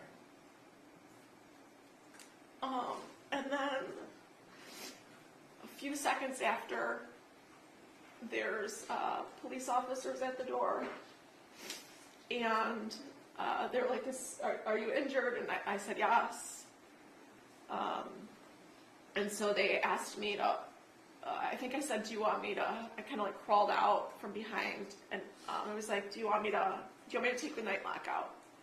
And they said yes. Do you want me to open the door? And they said yes. And I'm still on my hands and knees at this point. They reach up for the handle. And that door swings open, and they grab me from under my arms. and they pull me up and out of the classroom, and I can see Kurt standing on the lockers, like against the lockers. Okay. I'm going to show you what's been admitted as Exhibit 11.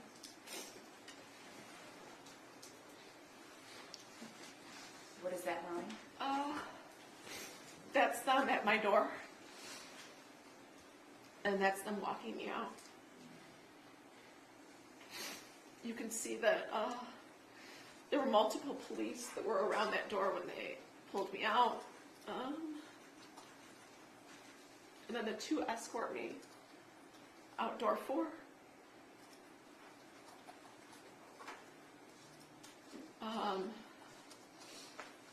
We get outside of door 4 and the one says, I'm going to put a real tourniquet on you now.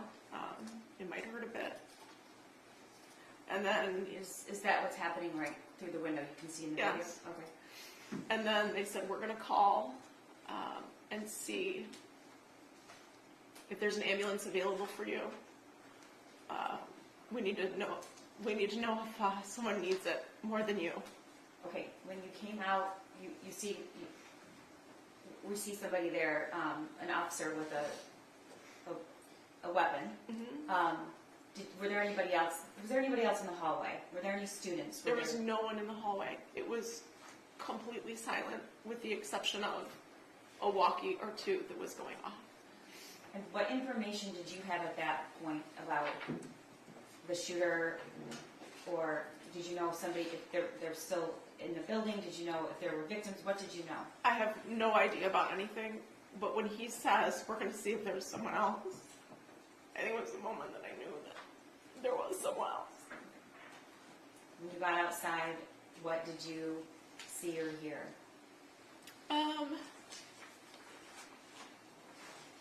There's a helicopter flying above the building. There's a couple snowbanks. Did you see any students? There were a smattering of people throughout the parking lot. I honestly couldn't tell you if they were students or parents. Okay. Eventually, did you get into an ambulance? I did. And where were you taken? I was taken to Lapeer Hospital, the hospital Lapeer. Okay. And what happened when you got there? We get to Lapeer, and I asked to walk in.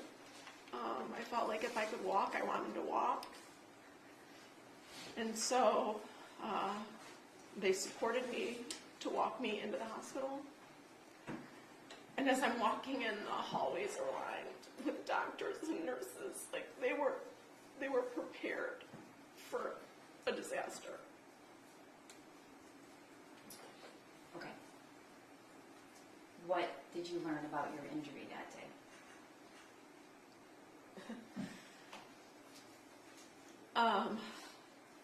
It was through and through. It was clean. They ended up doing a chest x-ray on me in the hospital to make sure that no debris from the bullet came in. And that was probably the first moment that I cried, because it felt like I had made a mistake in the classroom. And then I had actually put my life in danger. I didn't know if I was hit somewhere else. What do you mean you thought you made a mistake? I didn't know if I was hit somewhere else. I couldn't understand why they were doing a chest x-ray on me. Okay. Were you released that day? I was. My husband came up to the hospital to come get me. We went home that night.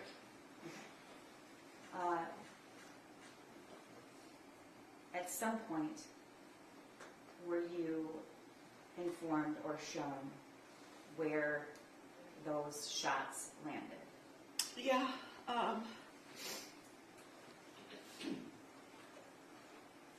He was aiming to kill me. Those shots were intended. Okay.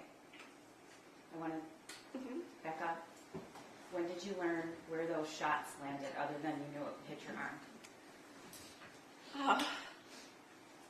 My husband was my nurse at home, taking care, cleaning my wound. And at some point when, I'm holding him out, I realized That's a heart level. And he was aiming to kill. Okay. How many inches is it from your heart, Melly? I would say about 6. Okay.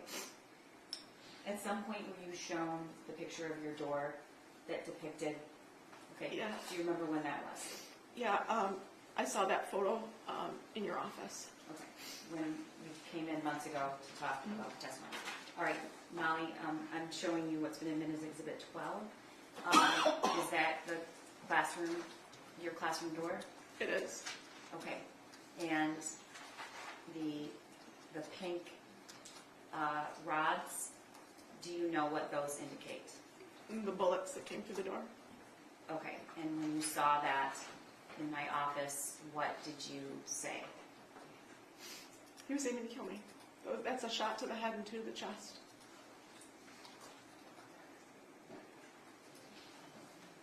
Nothing further. Can I ask you to tell the jury what Alice is? Oh, thank you. Alice is a protocol that we follow. If I could remember the entire acronym, I would tell you, but it's like we have to listen and make alert. We have to make a decision. Are we going to lock down in place? Are we going to flee the scene? Or are we going to have to go on the attack that like someone would come in the room? So it's just kind of dependent upon the situation and what decision we choose to make in a situation like that. Thank you. Cross, Ms. Lehman? Nothing wrong. You should be excused, Your Honor. Yes, you can step down when you're excused. Our next witness involves the exhibits that we spoke about earlier today. Okay. So we have a little setup here. We are ahead of schedule, I believe. There are certain things that need to be set up for your review, so we're going to take that again. Okay? All rise for the jury.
set.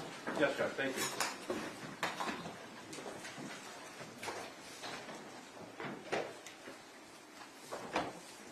Your Honor, calling People v. James Crumbley, case number 22-279989, FH. Thank you. Good morning. Mark Keese on behalf of people. Karen McDonald on behalf of the people. Good morning, Your Honor. Marielle Lehman on behalf of James Crumbley, who is standing to my left. Thank you, Judge. I was trying to beat the arrival of their lunch, so.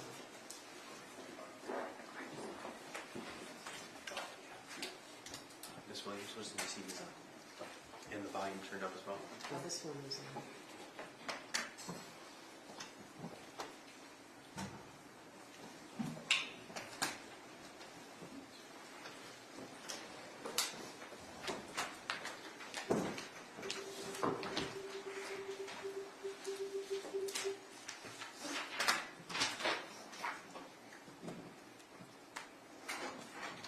All rise for the jury.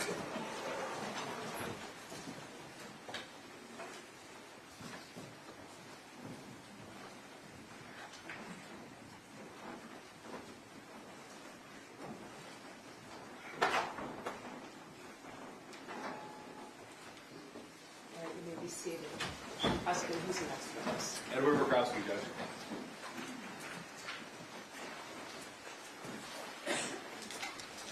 Would you raise your right hand? Do you swear or affirm the testimony about the is the truth so help you God? Yes, ma'am. All right, you may be seated. And then would you state for your name for the record as well, your first and last name? Name is Edward Wodorowski, E-D-W-A-R-D.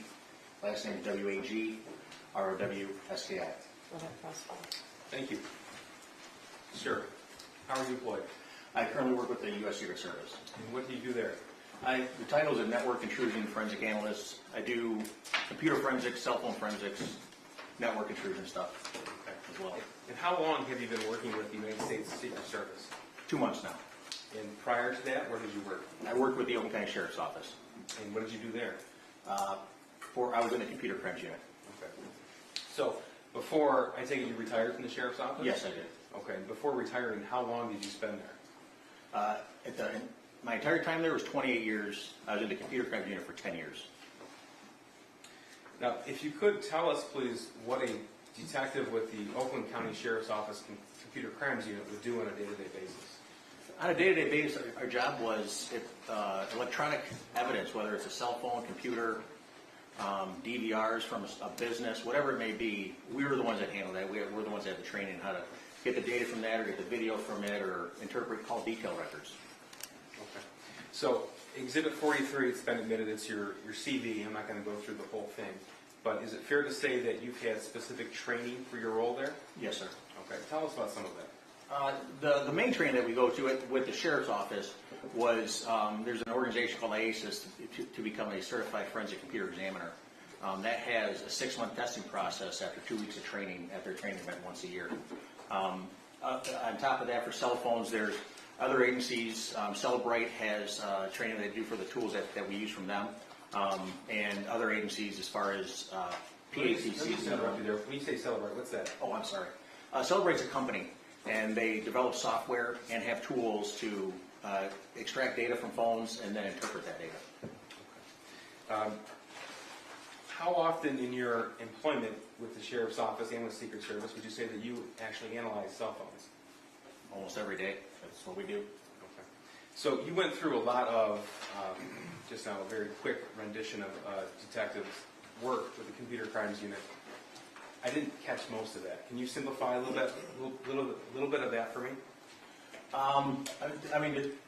So we get the data from the phones, and then we have to take that data and put it in a format that an officer in charge of a case, an OIC, is able to look at easily. Instead of sitting there scrolling through the phone, potentially changing data, we put it in a format, we take it off of there. When you say data, what do you mean by data? Everything on the phone, anything. Text messages, call logs, pictures, videos, anything that's on the phone. So the goal as a detective, when you take somebody's phone, I take it that's via search warrant? Via search or consent, yes. Okay, so if there's a judicial authority for you to look inside the phone, then what do you do with it? Depending on whether the phone is locked or not, we use methods to obtain the passcodes and then extract the data or the call logs and the messages and all that stuff And then that's, like I said before, we put in a format that is easier to look at. Okay. And what's the overarching goal of a detective in the computer crimes unit? What's the goal to obtain that information for? What you want to obtain is all the evidence, if there is any, for prosecution. You want to make sure you get everything that is possibly on that phone to turn over to either the officer in charge of the case, who will turn it over to the prosecutor's office. Okay. So you're with the Secret Service now. Yes. In this field, this specific field, do you work with other agencies as well? Yes, sir. Tell us about that, please. Same as with the sheriff's office. Any agency that reaches out that doesn't have the means to have the tools to get data off of phones, we just help them with it. Okay. So we started to talk a little bit about your training in computer forensics. Have you been qualified as an expert in the past in this field? Yes, I have. How many times? 14 times. In what areas? Cell phone forensics, computer forensics, and then call detail record analysis. Okay. What's call detail record analysis? Call detail records are what you get from your carrier. If you have AT&T or T-Mobile, via search warrant, you send it off, search warrant off to the carrier to get information on the specific phone number, what towers they used, where the device might have been, stuff like that. Okay. You mentioned cell sites. And yeah, cell tower locations. What's that mean? The cell site, the cell tower location is, it's an antenna for your phone, sort of like it is for your car. They're all over the place, wherever, probably within a mile of each other, half mile of each other, depending on the population of the area. But it gives us the exact location where that cell tower is. Okay. So in your over 10 years of experience working with the digital extraction of data from cell phones, would you say this field has changed? Yes. Okay. Is your training continuing? Yes, sir, it does. Why is that? Well, just because the information changes, where an app might store information within the program itself, the little program, might change on every update. So we have to know where we can go to find it if the tool can't find it for us. Okay, when you say the tool, what's that mean? The Celebrate software, either the physical analyzer software or other methods to get the information off the phone. So then would it be fair to say that as technology has changed and evolved over time, so is the training of computer crimes detective? Yes, sir. Okay. And is that training continuing? Always. Judge, at this time I'm going to move to qualify as witness as an expert in the field of cell phone forensics and historical cell site analysis. Okay, he said computer forensics, cell phone forensics, car detail analysis. Are those the areas? That's what he's been qualified in the past, called detail records, but in this particular case, he's going to be qualified as an expert in the field of cell phone forensics and historical cell site analysis, Judge. Historical cell phone. This one? No objection, Your Honor.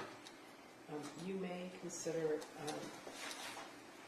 this witness as an expert in the area of historical cell phone analysis and cell phone forensic analysis. Thank you, Judge. Cell site analysis. Cell site. Thank you, Judge. Sir, you mentioned that the overall goal is to extract as much information as possible. Would that be right? That's correct. Okay. So in a digital investigation, would you confine yourself to just a cell phone? No. Okay, so what else? What other areas would you look for information? Outside the cell phone, the call detail record isn't stored in the phone. We have to reach out to the cell carrier. A particular app, whether it's Facebook Messenger or Instagram or whatever, we can search warrant them to get information for somebody's account. Okay. Now, if you could tell the jury a little bit, please, about what a cell phone does that might not be commonly known. When you're not using it, when you're not interacting with it and swiping up and down and stuff like that, it could be updating your email, because you don't always tell the phone to update, it just does it by itself. Or it's talking to a cell tower to know exactly where you might be in case it needs to send you a message, or it knows whether you're not in range or not, so the carrier knows to hold on to that message. There's a lot going on in the background that people just don't know the function's happening, but yet it's continually happening. Is that while a phone's powered on? Oh, yes. Okay, so what happens if a phone's powered off? Nothing. It can't do anything. It can't receive information. Can't send information. Okay. Now, what about Android phones specifically? Have you had the opportunity to be trained in data extraction from Android phones? Yes, sir. Okay. Is that the same as Apple phones? iPhones? Not entirely. How the operating system is written, it's a little different in the process of getting the data off of the phones. What do you mean? On Android phones, it's a little bit easier to get the data off of a phone than it is an Apple phone. You said operating system. What does that mean? The main function, when you look at the phone, the main screen, that's like Windows for your computer, right? Or iOS for your Mac or whatever. The operating system is the base of that phone, whether it's Android or an Apple which uses iOS, an Apple phone. That's the main thing that makes the phone function.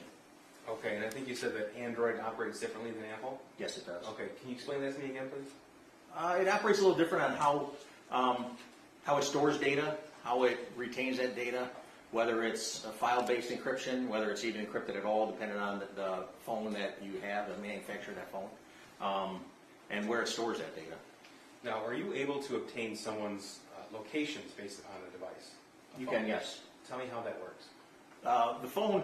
The phone's always looking where you are. Obviously, it's talking with towers. The tower tells the phone where it's at. For advertising purposes, let's say Google, for example, they put those little cookies on your phone so it knows where you're at all the time, right? And it knows that you like going to Burger King. So every time your phone knows that it's near Burger King because the map app is being used, it's going to tell you, oh, there's a Burger King nearby, or it'll pop up in your Facebook message feed or whatever. So that's, yeah. All right, cookies, what's that? Those are little trackers, I guess, to make it simple. It's a little tracker that's embedded in however the phone interacts with either the internet or an application. It's a little nugget that just sits on your phone, waiting to be activated to tell either Google where you're at, Apple where you're at, and to give the user a better experience with their phone. So, if I'm on my phone and looking at a website, for example, and I get that little bar at the bottom that says this website uses cookies, accept or yes or no. Yep. So if I either hit yes or I close out of that box, then it's tracked on my phone. If you hit yes, correct. Okay. What if I hit no? What happens? Then the cookies, they're not installed because you're not giving permission for them to be loaded up to your phone, not installed, loaded to your phone. So in order for me to look at the website, for example, though, I have to hit yes. Not necessarily, no. Okay. No. So this is something that, as an investigator in this field, you're able to use to help understand the location of the device? Correct, yes. Okay, and tell me how that works, though. Well, like I said, one of the main things that we use is what's called location services. Location services is what tracks where your phone is within either an Apple or an Android phone. Google stores that data, again, because it sells that data to Burger King or McDonald's, wherever the heck you might want to, whatever you're interested in. And it keeps track of where you have been, where you like to go to use that information in the future. Okay. So I want to talk about, specific to this case, I want to talk about some of the evidence that you reviewed in this case. First of all, were cell phones seized in the course of this investigation? Yes, there was. Okay. And you were the individual, you and members of your team had the opportunity to review those cell phones? That's correct. Okay. What about information from social media outlets? Yes, we did. Okay. Now, regarding the cell phones, I'm going to summarize this, and I want you to tell me if this is accurate, okay? So, source of electronic information from the shooter, an Android phone, a T-Mobile phone, last four digits, 1551. Correct. Yep. That's right? Yes, sir. Okay. A Facebook account? Correct. An Instagram account? That's correct. Okay. Now, regarding Jennifer Crumbley, there were 3 cell phones seized, is that right? Correct. Okay. So we have 2 from T-Mobile with the same identical phone number. Is that right? Okay. A TCL A509DL we refer to as a burner phone. What does that mean? A burner phone is what we refer to. It's a phone that you can go to Walmart in the electronics section where they sell their TVs or any CBS or Rite Aid and just buy it in a packaging and activate it. The SIM card's in there, and there's really no account that's needed to get it up and going. You just activate the phone by putting money towards the account within it. Okay. A Facebook account with jehn.crumbly.7, and includes the messenger functions. What do you mean by that? So Facebook Messenger and Facebook, separates 2 separate platforms. But you can search more on Facebook for messenger information, or you just search more for messenger information. Okay. And then we have certain emails account from Gmail and Yahoo. Correct. All right, and then Instagram account JEHNC78. Correct. Okay. So regarding James Crumbley, again, 3 phones were seized, 2 of which were T-Mobile phones with the same phone number, and the third being the TCL A509DL burner phone. Correct. Okay. 1 Instagram account, James R. Crumbley. 1 Facebook account, which included the messenger function, James R. Crumbley, and Yahoo, Gmail, Charter Communications email accounts. Correct. Okay. And then DoorDash search warrant for James Crumbley. So was the search warrant issued to DoorDash? Yes, it was. Okay. Was information received? Yes, it was. Okay. So we spoke about that very briefly early. A search warrant is when a judge or magistrate authorizes a document to a social media provider or a company, for example, and information is returned. Correct. Okay. And so what happens when you get that return? Sometimes it's in an easy format. It's just a simple Excel spreadsheet. Other times it's multiple Excel spreadsheets that you have to compare different parts of that 2 spreadsheets to come up with the information. Okay.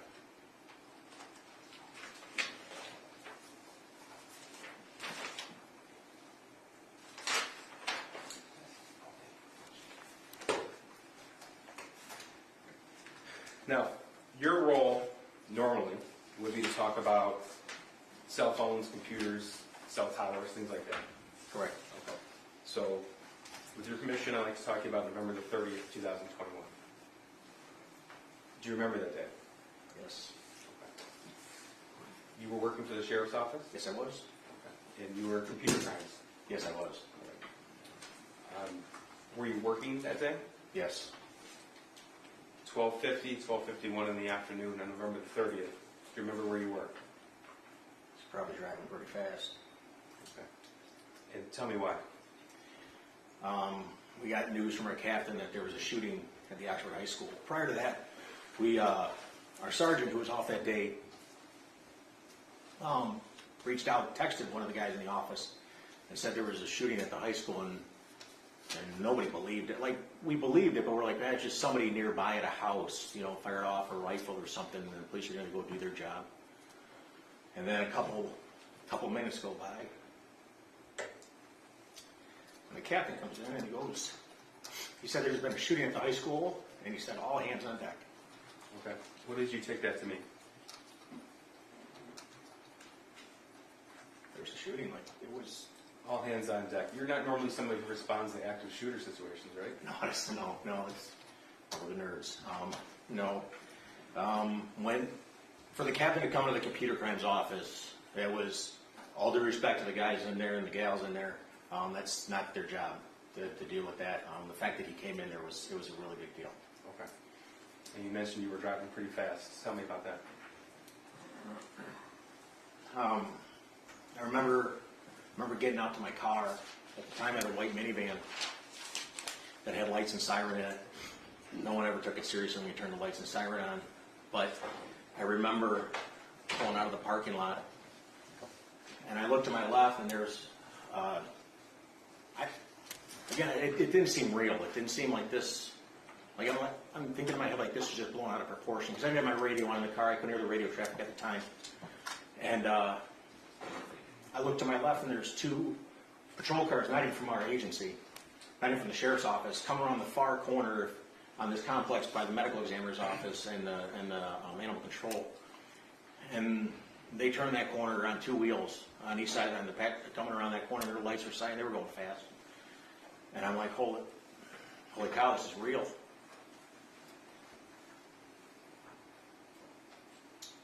So then I turned my lights on because I just thought we'd get there and do what computer crimes does, We would do our thing. And I turned my lights on and siren. And I started going north towards Walton. Telegraph runs up to Walton and it cuts over to US 24. Telegraph cuts up to Walton and it goes over to M24. And I had no idea where the heck I was going. I've been to Oxford for a half a second driving through. And I thought, well, I remember thinking when I get there, I'll just follow the crowd because it's going to be big. And going north on 24, and I see one of our SWAT vehicles going across that bridge from 75 down to 24, and the light was red for me, and I thought, well, I'm gonna have to slow down, like, there's cars coming down the ramp. And I remember getting closer and closer thinking, how come nobody's going? Like, my light's red, this cross traffic should be going. Like, because as a police officer, obviously, when you run a red light, it's extremely dangerous. You don't do it haphazardly. And I'm approaching this light thinking, I'm gonna have to slow down. And as I get to the light, I look over and there's a patrol car just sitting. I don't know what agency they work for. And so I go through that intersection, and then I see them join up behind me, and then I see two other patrol cars from another agency coming up behind me. I remember, I don't know if it was Brown Road or what the next major crossroad up the hill there. I remember that light was red and there were cars stopped in both lanes, and I thought to myself, I'm going to have to go onto the shoulder. And so I'm looking at the shoulder thinking, I mean, it's part dirt. It's a small shoulder of asphalt and dirt, and my small tires on that minivan, it's not going to handle well, but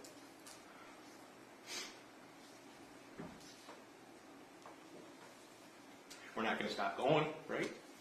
So I remember feeling the steering wheel shaking from the gravel, and I get around and keep driving north. Crowd still following me. I look up in the mirror every once in a while, and there had to have been, I couldn't count them. They were so far deep behind me, and the ambulances and the SWAT vehicle, and we get up into town, up into Oxford, I think we were. And as I'm approaching the light, it just changes red. So obviously cross traffic doesn't know what's going on there. You might just have somebody that just goes straight, and again, it's dangerous. It really is. And so with the lead car, I've always been told the lead car in a situation like that, you always hold that intersection for everybody else behind you because they're coming. And so as I inch into the intersection, I stop dead in the intersection with the lights and siren going. And I counted at least 16 vehicles just go screaming past me. And we start getting into town, and northbound traffic's blocked. It's dead stopped. I remember going against oncoming traffic, and now you see cars coming at you, and you're the whole way there. All I could hear on the radio was staging area on Ray Road in Meyer. That's what I kept on hearing. There was so much radio traffic. I heard bits and pieces of other things, but that really stuck in my head. And so we're just driving north, and finally I just see a Meyer, and I'm like, okay, well, we got to be far enough north. This is where I got to go.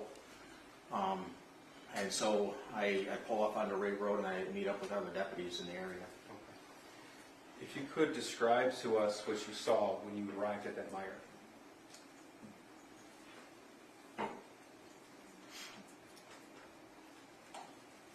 That was tough. That was really tough. I got a daughter who, she's 17, 18 years old, and, 17-year-olds, they wear those tight leggings and all that stuff and small shirts or whatever. I remember standing there on Ray Road, and I see these kids. One kid didn't even have a shoe on. He only had one shoe on. Walking through the snowbank, going down to the Meyer. And I see these girls dressed like my daughter. And it was cold that day. I had two coats on, and I was shaking. I was shivering. It was so cold. I remember offering one of our lieutenants at the time. He didn't have a coat. And I offered one of my coats because I was so cold, and he didn't take it. But you just saw these kids just coming down from where the school was. Like, it's hard to describe. They look like zombies. Like, they had no facial expression, nothing. So there were kids there. Were there parents at the Meyer too? Down by the garden center. The crowd was heading that way, and it was chaos. It really was. I really didn't know what to do once I got there. I didn't know where the school was, even though it was just up the street. So everybody was walking to the garden center, so I started going that way. And at first, we were told to start getting people to sign their name into notebooks. We were just grabbing them off the shelves in the Meyer and boxes of pens and stuff, and just write their names in the notebooks for whatever. I don't know why they needed that.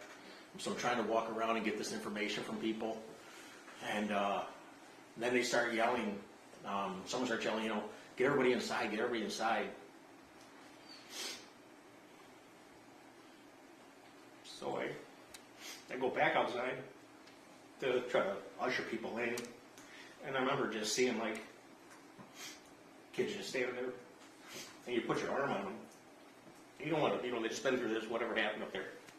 And I don't want to force them. I'm not going to grab them. I'm not going to make them do anything they don't want to do. So I sort of, like, if they didn't move, I just left them. They were okay. They weren't in harm's way. And I remember seeing parents just standing there, and because these school buses started arriving, and I remember thinking in my head, like, God, that is just crazy. Why in the heck are there school buses? I didn't know anything about the plan if something like this happened at the school. And so, and I just see the parents, like,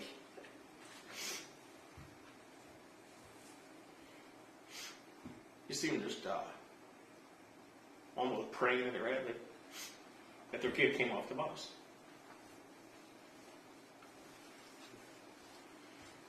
After you helped with the names and the notebooks, did you go to the school? Yes, I did. Okay. And were you directed to go to school, or did you just know that's where you were needed? No, one of the other detectives, Jeff Enger, he responded to the school, and he called me on my phone and said they were trying to get the video from the surveillance cameras in the school. And at the time, I was a little more versed in that side of the job, and so he just wanted a little help with it. Okay. So, tell me about, you arrived at the school. Where did you initially go? I went to what would be the north side of the school. There's a big circle drive there, and it's the side that like the main office is on of the school. And again, there were patrol cars everywhere. There were everybody everywhere. I remember driving up over the sidewalk, thinking, I remember like the stuff I remembered, like the sidewalk being so high, I thought it was to rip the muffler off my car. I don't know why I thought about that. And I go up over the sidewalk and I just stopped my car because that's what seemed like everybody was doing. And I walk in the door, and one of our sergeants is standing there, providing security just for that door so people aren't coming in. They shouldn't be coming in or whatever. And I asked him where the security office was, because that's where Detective Enger told me he was, and pointed me to the office, and people eventually pointed me back to the security office. Okay. And who did you encounter when you went there? As I walked in, I remember seeing the security officer, Jim Rourke, was in there. Deputy Jason Lewert was there. I didn't know him at the time. ATF agent Brett Brandon was in the room. Right here behind you? Yep. And Lieutenant Marsban was in the room. And you said at that point you were called over to help with the security footage. That's correct. Okay, so tell me what your role was at that point. Obviously, the bosses are going to want to know what happened, where it started, all that information, and I wasn't given any direction. We weren't given direction, but we just had to figure out when it started, where it started, how it started, as much as we can, because they're going to want to know that information. And so we just started reviewing video footage. At that point in time, was the high school still being cleared? Yes, it was. Okay. And when I say being cleared, we haven't had another officer testify yet. What does that mean?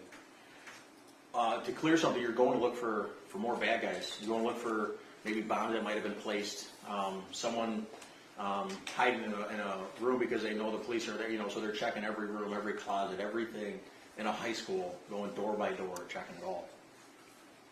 So tell me how it is that you went about your job that you were called there to do that day. Jim Rourke, like I said, he was the head of security, and they had a system where you didn't actually interact with the DVR system itself. You interacted through a portal, a web page, to access the server where the video was stored at. And thank goodness he was very well versed in that. So I immediately, I told him, I said, well, you got to help me figure this out because I don't know what's going on here. So Jim and I sat there, went to the hallway that it started, and tried to determine at what time the shooter went in there. So how many cameras approximately did Oxford High School have equipped for surveillance footage? Well, they released 100 cameras. Okay. And it was your responsibility to review that footage? Yes, it was. Okay. Judge, this might be time for a natural break. Oh, all right. Well, the jury's lunch is here, so that would probably work. I'm not sure if I call you sergeant, detective, lieutenant, Mr., hey you, none of those? Okay, all right. You should not discuss your testimony because you're still listening right now, so please don't discuss your testimony with anyone. All right, so you can step down. If I give you till 1:15, is that okay? Yeah? Okay, those who ordered lunches, your lunches are here, all right? Do not discuss the case with anyone, don't text anyone, right? Okay. All rise for the jury.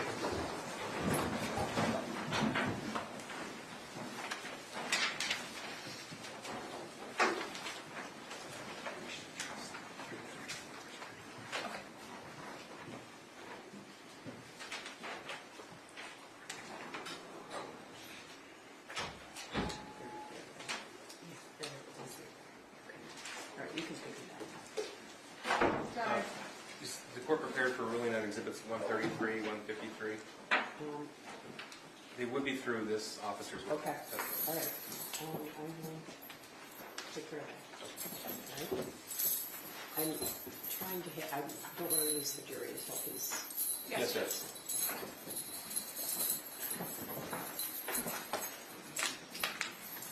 Otherwise.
122-279-989-FH. Thank you, Marquise, on behalf of the people. Karen McDonald on behalf of the people. Good afternoon, Your Honor. Mario Lehman on behalf of James Crumbley, who is standing to my left. You may be seated. We previously had an argument yesterday evening about numerous exhibits. A number of exhibits were allowed in, some were excluded this morning. There was a question remaining about People's Proposed Exhibit 133 and People's Proposed Exhibit 153. People's Proposed Exhibit 153, we heard argument about, it's the court's ruling that this exhibit does not qualify under any hearsay exception. It's the same ruling and for the same reason that Exhibit 118 was excluded. And then as it pertains to Exhibit 133, I broke this exhibit down into two parts. The first one is the Tuesday 10 a.m. I have to go to my kid's school. Counselor just called. And this is what I'm dealing with. I'll be back by 11:30 to 12 the latest with a picture of the math homework. And that was a text between co-defendant Miss Jennifer Crumbley and her friend. And I don't find this text relevant to the case of James Crumbley. So I'm going to exclude it, except the prosecutor may raise it if it's necessary for some reason, an impeachment such as chronology or a knowledge issue. So if it's necessary to impeach some other evidence that's admitted, I'd reconsider that issue. With regard to the bottom part of this exhibit, again, plaintiff's exhibit 133, on Tuesday at 1:23 p.m. As an offer of proof, the prosecutors indicated they'd be able to demonstrate that there was an active shooter alert, and that subsequent to that, the defendant is calling his wife, Mrs. Crumbley, from their home, and that while Mrs. Crumbley is on the phone with her husband, she is texting her friend, presumably under the influence of the startling event, that there's an active shooter in the school, that Mr. Crumbley is at the home. She's on the phone with Mr. Crumbley, and contemporaneous with her conversation with Mr. Crumbley, she texts, "The gun is gone, and so are the bullets." And OMG, Andy, he's going to kill himself, and he must be the shooter. So I'll be allowing those text messages in pursuant to 803.2. Right? Thank you, Judge. Thank you, Your Honor. So, are you ready for the jury? Yes, Judge.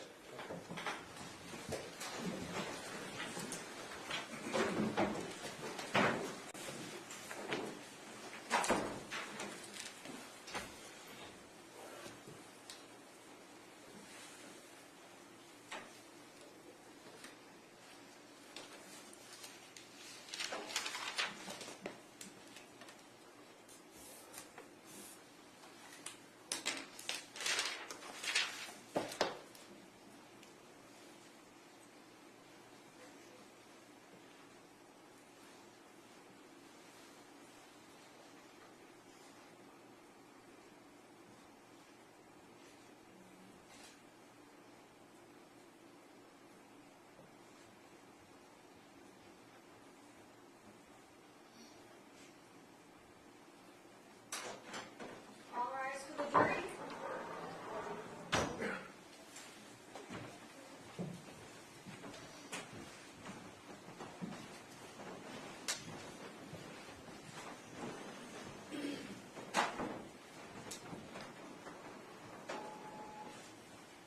All right, you can be seated. Mr. Witkowski, you are so girl. Okay. All right, go ahead, Counsel. Thank you.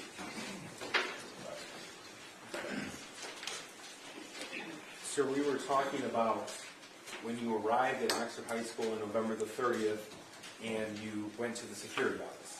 Yes, sir. Okay. And tell us again, what was your primary responsibility at that point in time? was to try to secure the video of what had happened in the hallway where the shooting started. And you said that there were a number of cameras operational at Oxford High School that Yes, time? yes, there was. So, in securing the video, what specifically were you asked to do? We weren't really asked to do anything.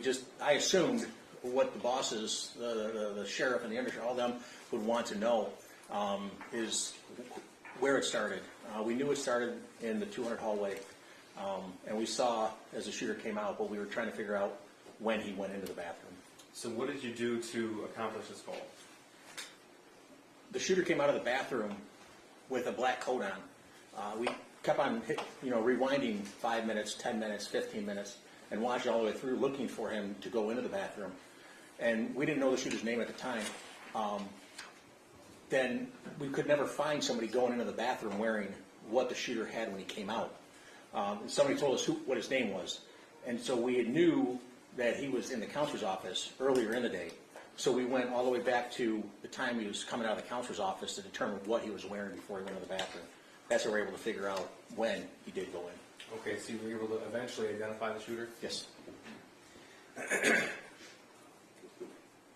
Now, are you the person who actually synced together the camera footage for other investigators? Yes, I was. Okay, and tell me, how is it that you were able to do that? With over 100, at least 100 cameras in the school, you just take clips of each one. As they move from one camera, you go to the next camera and save that section, and then there's software that I use to just thread them all together. And then you testified earlier that you were aware that the shooter was in his counselor's office. Were you also aware that James and Jennifer Crumbley were at Oxford High School that day? At that time, yes, I was. Yes, I'm sorry. And eventually, were you requested to obtain as much surveillance video footage from that point in time as you could? Yes. Your Honor, I'm going to object to leading. It's just foundational, Judge. All right, sustain. Now, in the immediate days after the shooting, what was your primary responsibility with regard to the video? Different things came up. There was a rumor going around that the shooter had actually tried opening doors, and identifying himself as the police. Well, that was actually the police, but I had to go up there and get more video footage just to determine how far he went completely down the hallway before he turned around, and then what had happened in the surrounding hallways and such like that. And as the investigator who had to sync together the video, did you have to watch the video of the shooting itself? Yes, sir. All told, how many hours of video do you think you've watched to put this together? Too many. How many different angles did you have to see this from? Every angle, every camera. There's some cameras that pointed back in one direction from where it started to, I don't know, 7 different angles maybe at different times. In part of putting that footage together, were you aiding in the identification of the victims? Yes. Tell us what you saw in the video.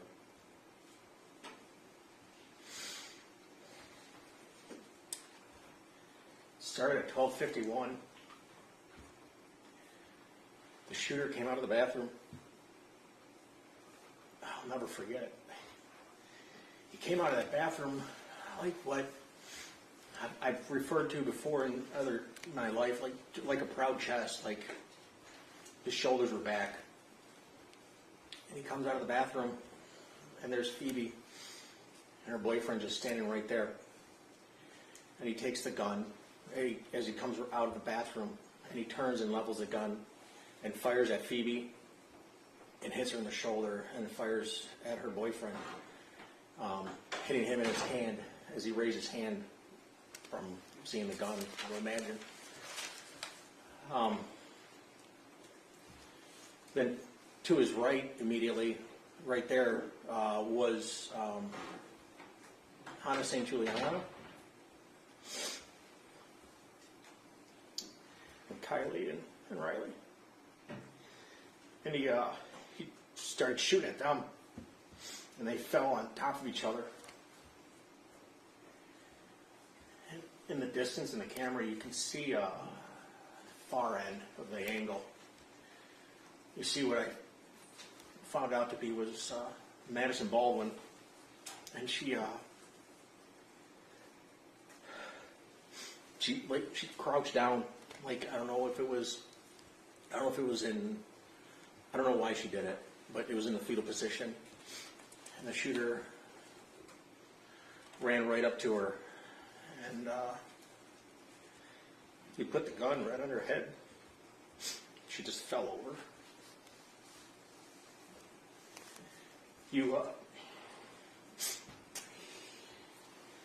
He rounds the corner into the longer part of the 200 hallway. Prior to running towards Madison, he had just fired down the hallway, just trying to hit anybody that was running out of there. He rounds the corner and starts shooting. You see a whole bunch of kids, and you see a whole bunch of teachers standing at doors, just grabbing kids as they ran by and just throwing them into a room. And then there's two girls. One you see, she runs up to a door and tries pulling it open, but the people inside had already put the safety latch at the bottom of the door and she couldn't get it open. Meanwhile, the shooter's still walking towards, and another girl comes from the right side of the frame and grabs the other one by the arm and just tears off down the hallway. Meanwhile, the shooter is shooting at them.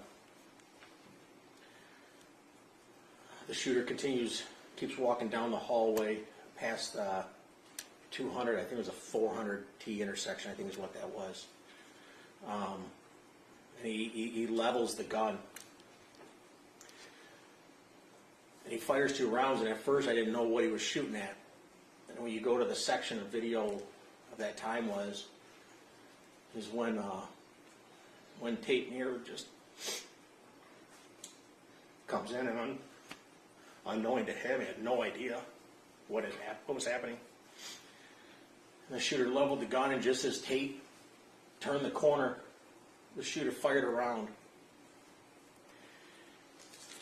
And Tate fell instantly. The shooter took a couple steps and then leveled the gun again. And just to shoot Tate again, laying there, shot him. And you see Tate's body flinch. He then walks over Tate. At the top of the frame, you see his feet stop, the shooter's feet, and he turns towards a room that, looking at the frame, would be on the left, or would have been his left. And come to find later on, he had fired into a classroom where a teacher was. He continues on down the hallway, almost hunting for more victims or whatever. And he gets past a certain point, and there's no one else to shoot at because everybody had ran out of the school. Every door, every possibility, every door locked, whatever. That based on where the door is, you can't see deep into the room. It's like the room goes that way, but he can only see straight in. Well, as he's walking back this way, he can see the kids, I'm imagining, hiding in that corner because he stops and fires off a few rounds through the glass. He then comes back, walking towards where Tate was lying. At this time, an assistant principal was laying there, or standing there next to Tate. And the shooter just walks past her with the gun in his hand, and she said something to him. I'm not sure what she said, but you could tell, like, he turned his head, like almost didn't even look at her, turned his head like in shame. I don't know. And then he keeps on walking down the hallway to the bathroom where the other victim, Justin Schilling, was. And he just, as he gets to the bathroom, he just stops and turns right and just goes right to the bathroom. Okay. Did the shooter eventually exit the bathroom? Yes, he did. Before he did somebody else exit the bathroom? Yes, another student. Tell me what you saw there. That student, he was, I don't know how else to say it, but I've never seen somebody Never seen somebody actually run for their life. And that kid was running for his life. Now, did the shooter eventually exit the bathroom himself? Yes, he does. Tell me about that. Comes out of the bathroom, and he looks around a little bit, see what's going on. Turns around, and the bathroom, the doors sit back in like a cubby type area, so they're off the hallway, the main hallway you really can't see, but he turns back around. And eventually now, the two first responding deputies had gotten to Jason Lewert and Jens, were coming down the hallway. And Lewert was a little bit faster than Jens was, just because he was trying to cover more ground. You can see Tate laying on the ground. And Jens is walking a little bit slower. As he's walking up to him, the shooter just puts his hands up in the air and then goes down to his knees. As he's doing that, Jens realizes he sees something, and he yelled gun, from what he told me. And the shooter then lays down on his stomach, and Jason Lewert come back, and that's where they take him into custody right there. Based upon your video review, and you said you've had to watch hours of this? Yes, sir. Is it fair to say that the entire incident was about 9 minutes long? Yes, sir. Yeah. He's taken into custody at 1300. That's 1 o'clock. I'm sorry. Started at 12:51. He was taken into custody at 1 p.m. Thank you, sir. I'm going to go through some of the evidence that you recovered in your forensic investigation. We talked about different information that you were able to draw upon from James Crumbley's phone, Jennifer Crumbley's phone, and the shooter's phone, as well as their social media accounts and emails. Yes, Right? that's correct. So you've seen all of the bits of every exhibit in this case you've seen, is that right? That's correct. Okay. And you've seen the demonstrative portions of those exhibits in this PowerPoint before too? Correct. Okay. So you're aware, and everyone's aware, we have a citation with the evidence number on that slide, as well as a citation to where from these sources of electronic information was pulled from. Correct. Okay. Yes. Now, from what you reviewed of the exhibits, do they fairly and accurately depict the information that you extracted from the social media accounts and from the devices themselves? Yes, it does. They do. So we'll start in late winter or early spring of 2021. Mr. Keys, can I just ask you, this source of electronic information, which exhibit is this specifically? This is not an exhibit, this is just a demonstrative aid for Okay. the research. All right. Thank you. So we'll start with March 8th of 2021. Before we get into that, a little bit of background. You were able to obtain a Facebook Messenger chat between James and Jennifer Crumbley? That's correct. And tell me how you were able to obtain that. We were talking earlier, you can send search warrants off after authorization from a judge to obtain information on someone's social media accounts or phone numbers. Okay. And did that happen in this case? Yes, it did. So I'm going to show you what's been admitted as, this is People's 44. Sir, what are we looking at here? That's a Facebook chat between James and Jennifer, and the green would be James Crumbley and the blue would be Jennifer's. Okay, so we won't do this with every slide, but just so we are on the same page here. It says from Facebook 691473442 JC Rumbley. What does that mean? The numbers is the ID account that is signed by Facebook, and then the JC Rumbley is the screen name that was chosen by the user. Okay. And then we have, in the bottom of the text bubble, we have the date. So this is March 8, 2021. The time, 3:09:50 p.m. And then it says UTC-5. What is that? Just to tell you that it's been adjusted. So the normal information is captured in UTC time, -0. And all time starts in the point in Greenwich. It used to be called Greenwich Mean Time, GMT. Well, now it's UTC, Universal, like whatever it means. Anyways, all time starts there. And depending on which way you go from that point on the globe is whether it's plus hours or minus hours. and we're 5 hours away from where all time starts.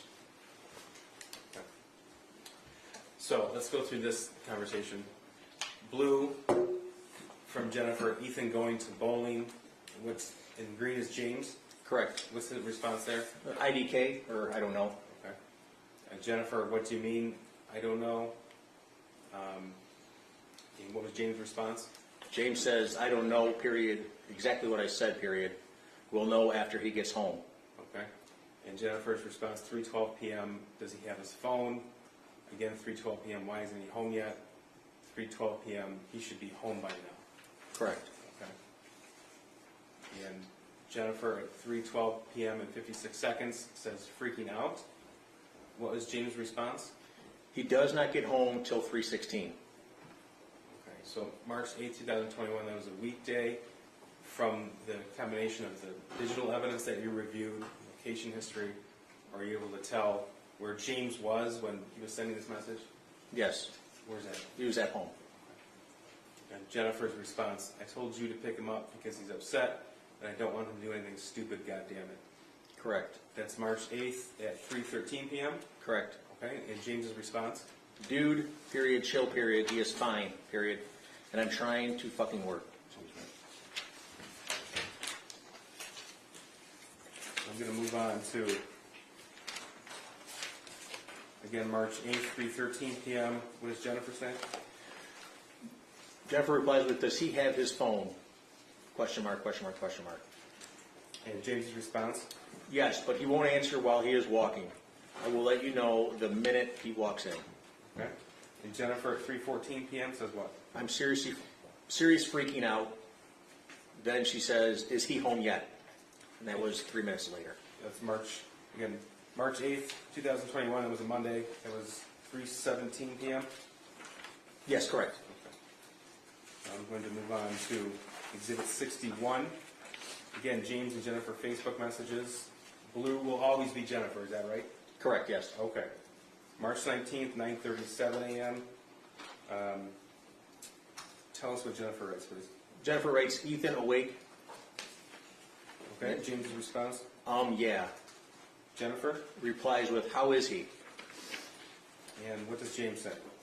James then says he woke up looking like he had way, in all caps, too much to drink last night, complaining about a headache. That's March 19th, 2021, 9:40 a.m. And what does Jennifer write? She replies with, well, he was really worked up and out of control, so I can see why. She continues on with, all I know is he needs to eat, go to work hard, and not complain, and he can get his stuff back. And that was at 9:41 a.m. Okay. And 10:15. Jennifer says, you respond, I didn't get a call. I didn't get it. Okay. And James's response. He responds back with, one text says Jesus, another one says yes. He Okay. said, let me ask you a question. Why am I in your guys' room? LOL. And that was at March 19th, 21, 10:17 a.m. Correct. And Jennifer's response. OMG. Oh my God. What did James write? James responds, I totally thought you were giving him a Xanax last night. Jennifer's response. She responded with, does he seem better? And then a second response, no melatonin. Okay. And what did James say? He responds back with, I know. Jennifer's response at 10:18 a.m., please. Jennifer said, but he hasn't had one before, should have only given him half. And what did James say? He is just doing his school, says his head hurts, he took Tylenol. Okay. And Jennifer wrote, is he okay to work? Correct, she did. And then James responds back with, yeah. Okay. And what did Jennifer write at March 19th, 21, 11:38 a.m.? Does he remember what he did? And what did James say? James responds back with, dude, I am working on a demo right now. I have not talked to him, and he is doing school. Okay. Jennifer's response? She responds back with, okay then, geesh. Now, you've reviewed the entire phone seized from the shooter. Correct. Okay. Did one text message conversation stand out to you compared to the rest? Yes. Okay. And tell me, why did it stand out? Just the volume of text messages back and forth, the amount that there was in just one chat. Okay, now without telling us the person with whom the shooter was texting with that volume, can you tell us if you came to learn that the person who was texting was the same age? Yes, Okay. he was. And he went to school with him? Correct. All right. Tell us about the approximate number of text messages between the shooter and his friend. There was over 20,000 text messages between the two from January to the middle end of October. Okay. So that sounds like a lot to me, but I'm not an expert in computer forensics. Give us an idea of what that scope is. 20,000. I mean, that printed is over 5,000 pages of text. I've examined phones that someone's entire chat conversation with everybody they had is less than 20,000. So it's just a large volume. To put it in comparison between, let's say, James and Jennifer's Facebook conversations, right? What's the scope and the difference in size there, if any? I believe James and Jennifer was 10,000 text messages back and forth Okay. for that same time frame. So same time frame, we have double the amount of text message communication between the shooter and his friend as James and Jennifer. Correct. Okay. You said January to October, is that both 2021? Yes, ma'am. I'm sorry. Thank you, Judge. Yes, 2021. Yes. Now, there were also, without going into detail, video shared as well? Yes, there was. Okay. And were some of the content of the conversation of a highly personal nature? Yes, it was. Now, in comparison to any other conversation on the shooter's phone, what's the difference in size between that particular text thread with everybody else's on the shooter's phone? He had over 20,000 text messages with his one friend, and in comparison, there was between anybody else, there was a combined, I want to say, less than 1,000 between anybody else that he had chatted with. So combined, less than 1,000. Yes. And then that one friend was over 20,000. Correct. Okay. Now, I'm going to show you just a very small portion of that, specifically April the 4th and April the 5th of 2021, which would be right about 2 weeks after the messages that we just saw between James and Jennifer Crumbley. This has been admitted as Exhibit 67. Names are redacted, obviously. Green is the shooter? Correct. Okay.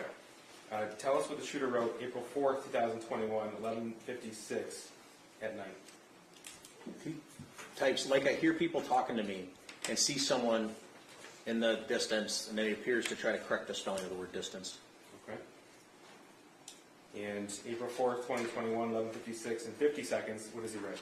I actually asked my dad to take me to the doctor yesterday, but he just gave me some pills and told me to suck it up. And 11:57 p.m., what did he write? He continues on with, like it's at the point that I'm asking to go to the doctor. And then he says, my mom laughed when I told her.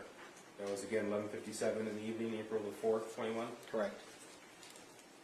April 5th, 2021, this is just after midnight. What does he write? He tells his friend, but I'm having bad insomnia right now, RN, and paranoia. Okay. And then what does he write? I need help. That's at 12:11 a.m. Correct. And then at 12:12 a.m., what does he write? I was thinking I calling 911 too so I could go to the hospital. And continuing on, April 5th, 12:12 a.m., what does he write? But then my parents would be really pissed. And finally, 12:38 a.m., what does he write? He says, I'm going to ask my parents to go to the doctor's tomorrow or Tuesday again. And he continues with, but this time I'm going to tell them about the voices. And finally, he writes at 12:39 in 20 seconds, what? Like I am mentally and physically dying.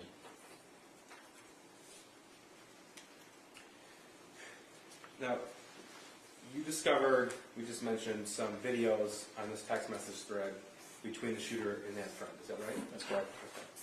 So I'm going to now direct you to August the 19th of 2021. First of all, did some of those images that he shared depict firearms? Yes, they did. Okay.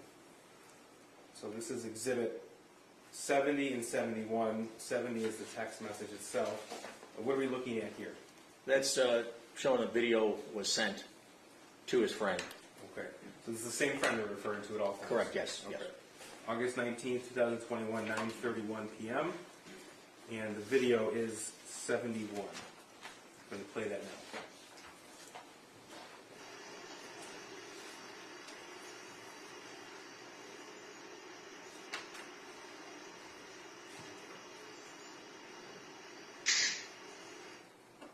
Now that's August 19th, 2021.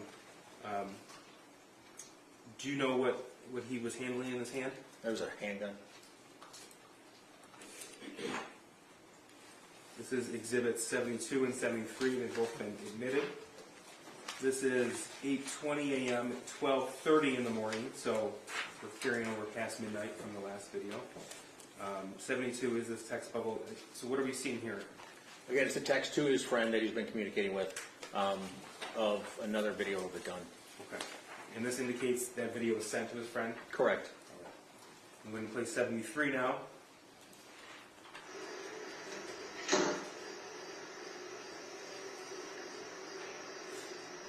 Now, sir, do we see a round in that chamber? Yes, there is. Okay, when I say round in the chamber, what does that mean? A bullet and a shell.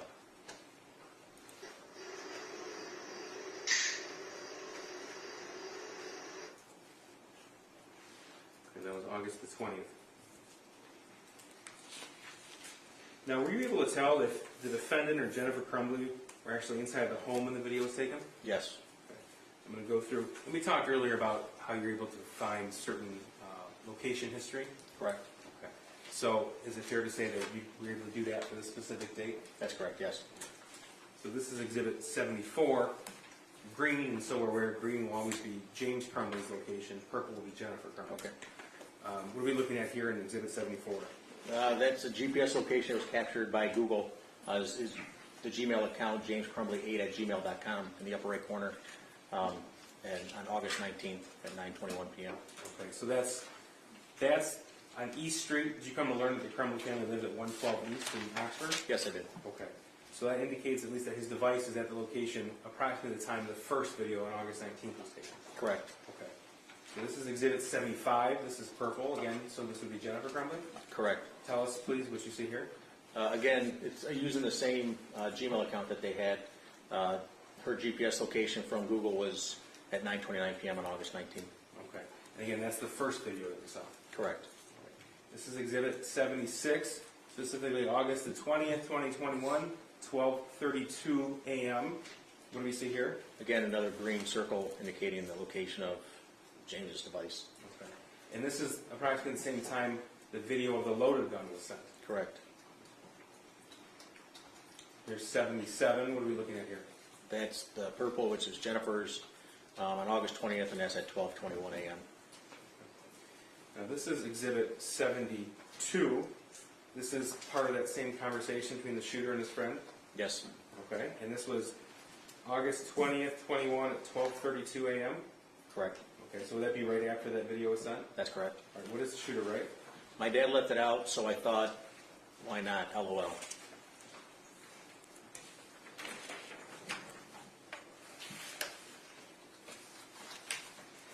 Now, during the course of your investigation, did you come to learn that this friend that the shooter was communicating with abruptly left the state of Michigan? Yes.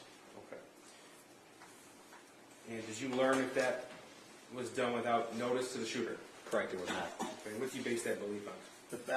James had reached out to the father of the shooter's friend, asking if everything was okay, and then the father of the friend told what was going on. I'm going to show you Exhibit 79. This is a text message from, you recovered off of James Crumbley's phone. Correct. Okay, and again, names are redacted here. Did Correct. you come to learn that this is the father of the shooter's friend? Yes. Okay. And what's the date here? This is on October 30th, 2021. Okay, at 9:52 p.m., what did he write? He wrote, "Hey Mark, sorry for the late text. Hope the family is well. Just wanted to check in and make sure everything is okay with the shooter's friend. Ethan's been trying to get a hold of him for a few days. Did not know if his phone was taken away, maybe, but just checking in. Ethan wanted to be with his friend for Halloween if he is okay." Okay. We have This in the same conversation for context. This is October 30th, 21, 11:01 p.m. This was in response to that text? Correct. Okay. And what does he say? He says, "Hey James, thanks for checking in on him. Unfortunately, his friend is in a bad place with the OCD, unable to go to school most of this week. We are taking him out to Wisconsin tomorrow to put him in residential treatment. He'll be gone for 60 to 90 days. By far the hardest decision we've had to make. So he probably doesn't know how to approach it with Ethan or what to say. I think he is probably embarrassed about the situation and is the reason he is not answering. Let me talk to a friend. I wasn't aware that he wasn't talking to anyone." Okay. And then there was another text after? Yes. He responds, "Sorry for the delayed response." Okay. And 10:30:21 at 11:03 p.m. The father of the friend says, "Let me talk to him and see how he wants to approach it with Ethan." Okay. And then when does James respond? James responds with, "Mark, please let me know if there's any way at all we can help. He is a great kid and always great over here and very welcome at all times. Please let me know if we can help." So that's October 30th, 2021, 11:10 p.m. Correct. Now, I want to talk to move into November of 2021. Did you find any information regarding James Crumbley's employment status? Yes. Okay. And tell us specifically regarding November of 21, what did you find? That he had lost his job on the first of the month. Okay.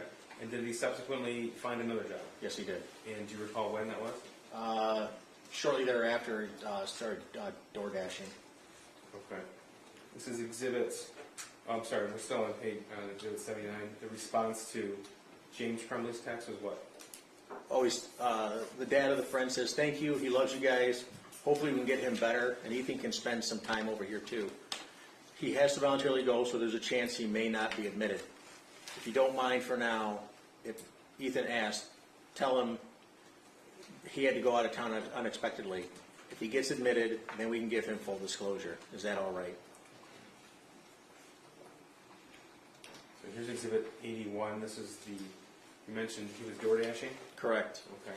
And you you were part of the investigators who obtained information from DoorDash via search warrant? Yes. Okay. And the DoorDash, if you are a driver for DoorDash, you install an application on your phone?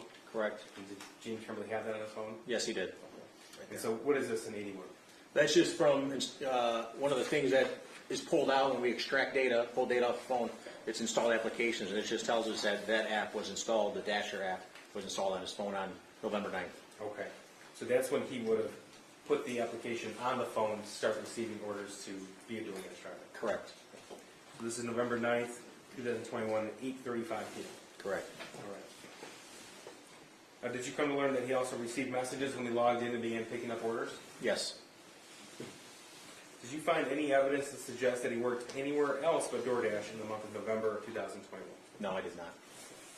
And based upon his location history and other information you obtained from his phone, did you come to learn if when he did work beforehand, he was away from the house or in the home? He was in the home. Now, what about the shooter's digital footprint in the month of November 2021 after his friend left? When you reviewed the phone, the shooter's phone, for that month in particular, did you find any evidence of the shooter being in contact with anybody else, any other peer? No, he did not communicate with hardly anybody at all. Any evidence, either GPS pings, pictures, social media posts, text messages, anything to suggest that he met up with anybody outside of school? No, if I remember correctly, there was, for the whole month of November, there was only 48 total text messages from the 1st to the 30th. Okay. And what did those text messages include? A combined 6 of them were to James and Jennifer, and then the rest were, I remember seeing, he was accessing some app, maybe doing homework or something, trying to find, it appeared like he would text it, maybe a math problem or something, it would send you the answer, I'm not entirely certain, but that's what it looked like. Okay. But no evidence of plans to meet with a friend outside of school or, No. or anything Objection, like Your that? Honor, asked and answered. I don't think I asked that one. Keep going. Okay.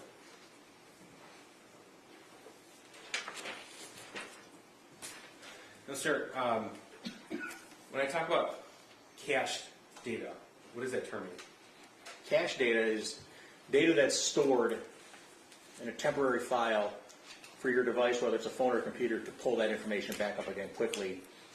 Whether it's recently viewed or something you look at a lot, the computer can do it quicker because it knows it has to go to this one folder instead of re-downloading it. Okay, so I understand it. Does that mean if it's, does every phone have a certain area of storage of cache data? Yes, and every app, just depending on what the app is, it would have its own folder of cache data, yes. Okay. So if there's something, for example, an image in cache data, what does that indicate to you as a forensic examiner? It would imply that someone had to, it would have had to have been on their phone, they would have to have seen it. Okay.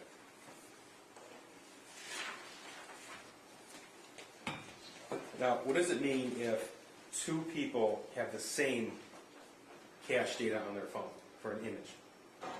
One either would have sent it to the other one, or they randomly looked at the same picture. When examining the phone of the shooter and examining the phone of James Crumbley, did you find any images in common in cache data? Yes. Now, I want to specifically take you to exhibits 82 and 83. This is the extraction report and a screenshot. So first of all, 82 is the extraction report. This is a snippet of that, please. Tell me what that means. On 82? Yes. Where the file info is and stuff? Yes. That shows the name of the image when either you take a screenshot of something, it's going to name it real quickly, or if you receive it, it'll name it real quickly so it can track it within your device. And then where it says path, that's the file path that often tells you what. About file path for a second. Now, anytime you, as an expert in computer forensics and cell phone forensics, you're looking to find how a piece of data got on the phone. Is that right? That's correct, yes. Okay. And so how does the file path aid you in that? It just tells, that right there, it tells us what they, like this one, for example, on the screen. It says Android messaging. I know this was done using the Android messaging app. Okay, so this is from the shooter's phone, and the file path you said had Android messaging? Correct. At the second line from the top, it says tar archive, and then data / and then com, Android messaging /. Okay. Now, if something is found in cache data as opposed to just scrolling through the phone to find the image, what does that mean to you? That they would have had seen it on their phone before. Okay. But why wouldn't you be able to find it just in messages? Probably, if it was deleted. Okay. So this is on the shooter's phone, and we have the, I guess, the forensic footprint of this image. Correct. And the image itself in Exhibit 83. Correct. Okay, so what is the exhibit itself in 83? That tells you right there, that's a screenshot, because at the top of it, you can see the top part of your phone. Usually it has a time up there and the battery life and the antenna strength that you have, and you can see it on the top of that image. Okay. So the screenshot here is 1239. Correct. And we have the extraction report on 82 to verify. It's Monday, the 8th of November, 2021, 12:39 p.m. So that matches the screenshot? Correct, it does. And because Exhibit 82 has the actual time and date stamp with the UTC -5 that matches the screenshot, what does that mean to you? That image, that's the image that was sent with that. Okay. And this is on the shooter's phone? Correct. All right, so this is, this also has the file path here at 12:40 p.m. Tell me what we're looking at here. This one, so this file path is a little different.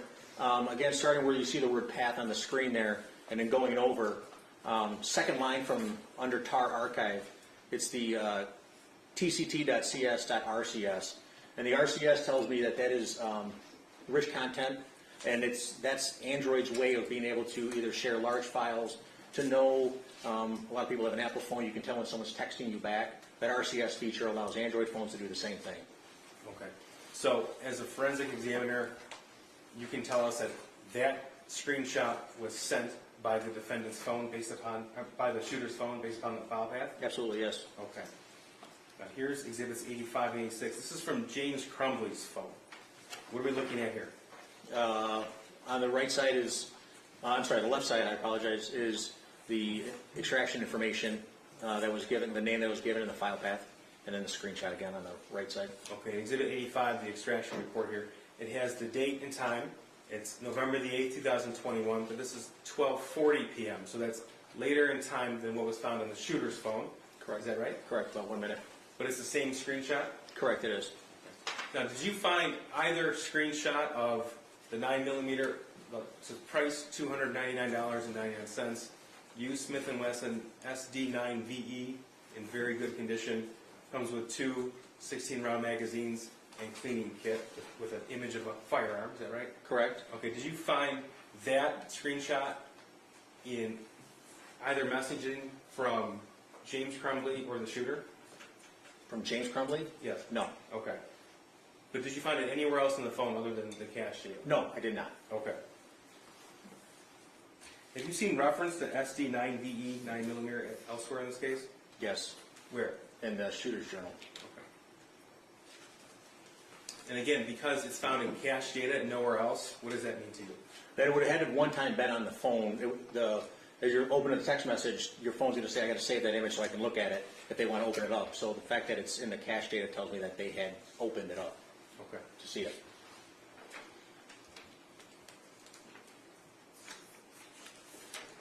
Now, is it possible to recover deleted content from a phone? Potentially. Tell me why. Each Android phones are different, so depending on the manufacturer of the phone, whether you have either a high-end phone or a simple throwaway phone that you buy at Walmart, the Android operating system can be changed to suit the manufacturer's or reseller's specifications. So if you want to sell a cheaper-end phone that doesn't have all the functionalities of a higher-end phone, usually doesn't have the features to be able to store longer content or retrieve deleted content. Okay. So it's nothing to do with your forensic tools per se, it's just on the manufacturer? Correct. Is it more likely to recover deleted messages after both users delete the message? No, is it more difficult? Yeah. Correct, yes. Okay.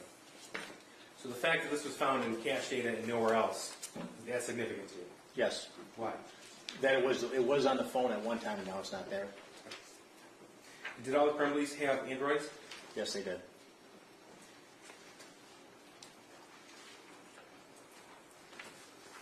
I'm going to direct your attention now to the days before the shooting. We'll start with November the 26th, 2021.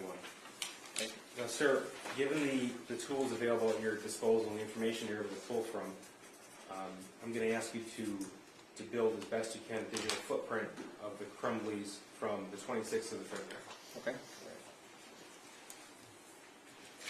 Now, are you familiar with the firearm purchase of the 6-hour 9mm on November the 26th, 2021? Yes. Okay. Now, based upon data locations and other information that you were able to retrieve in your investigation, are you able to tell us approximately when that purchase occurred? Yes. When? It was between 1 and 2 p.m. Well, I'm going to show you Exhibit 87 here. This is data location from 12:08 p.m. on 11/26/21. So what are we looking at right here? I apologize. It was between 12 and 1 p.m. They were at the gun range there, or the gun store there. Okay.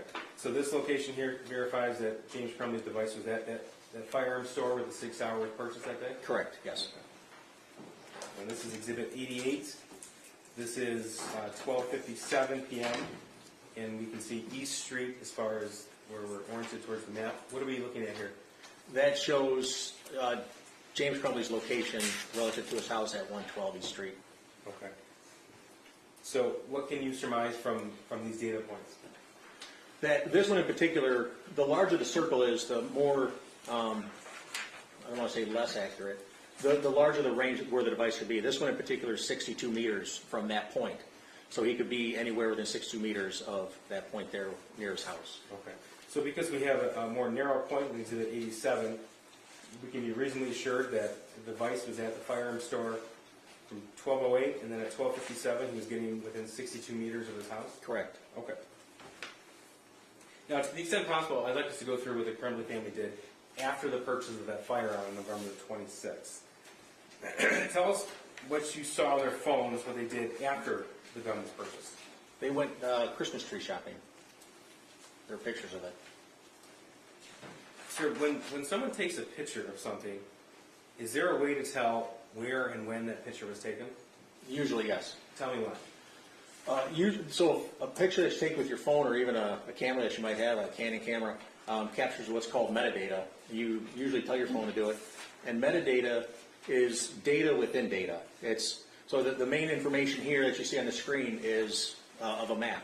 Well, embedded in that could be how that map was made by the camera that took the picture, maybe the computer that took the picture, how even the screenshot was made. That's information that you don't see. That's the metadata. So we're looking at exhibits 89 and 90 here. So 89 is the metadata, 90 is the photograph itself. Tell us what we're looking at here. That's was taken from the shooter's phone, and he's holding a handgun that was purchased on the 26th. And the handgun on the grip there says 6 hour? Correct, it is. Okay. And so when and where was this picture taken? was taken at the Crumbley home on November 26th And what time? at 1:03 p.m. Okay, so we saw from the location history that James Crumbley was almost at his house at 12:57 p.m. And this photograph was taken 6 minutes later? Correct. Now, did the shooter post anything on Instagram with regards to this firearm? He posted pictures of him holding the gun, and then telling people to ask questions, they'll answer. So here's Exhibit 95. What do we see here? That's the Instagram post where the shooter wrote, "Just got my new beauty today, heart eye emoji, 6 hour, 9mm. Ask questions, I will answer." And when was this post made? In the bottom left corner, you can see it was November 26th, 2021, and it says 1806, which is 606 UTC, and that's what I was talking about. We're -5 or 4 hours. So in November, we're -5 hours, so it's taken at 3:06. All right, here is also Exhibit 95. What do we see here? 106. I apologize. It was 106 that was taken. 106. Minus I was 5 going to from correct your 18. math, but Yes, I apologize. Another picture of him holding it in his hand, and that was taken shortly after at 1:06 p.m. on the okay, so 26th. same caption of the post, different photograph. Correct. All right, and here is again same time, same caption. Yes, just looking down the sights of the gun. Okay. We see 3 dots at the top of the firearm. What is that? Those are the sights of the gun. The two on the outside in the front post. If you don't know, you line those up. It's called your sight picture. You get those 3 dots in a line. If you have equal light on either side, it's where your round's going to go. And he's just practicing lining up the sights. And that's lined up in a way where it would fire the way you would want it to. Would that be right? It's put a round right below it, yeah. Okay. And same caption. Just got my new beauty today. 6 hour 9mm.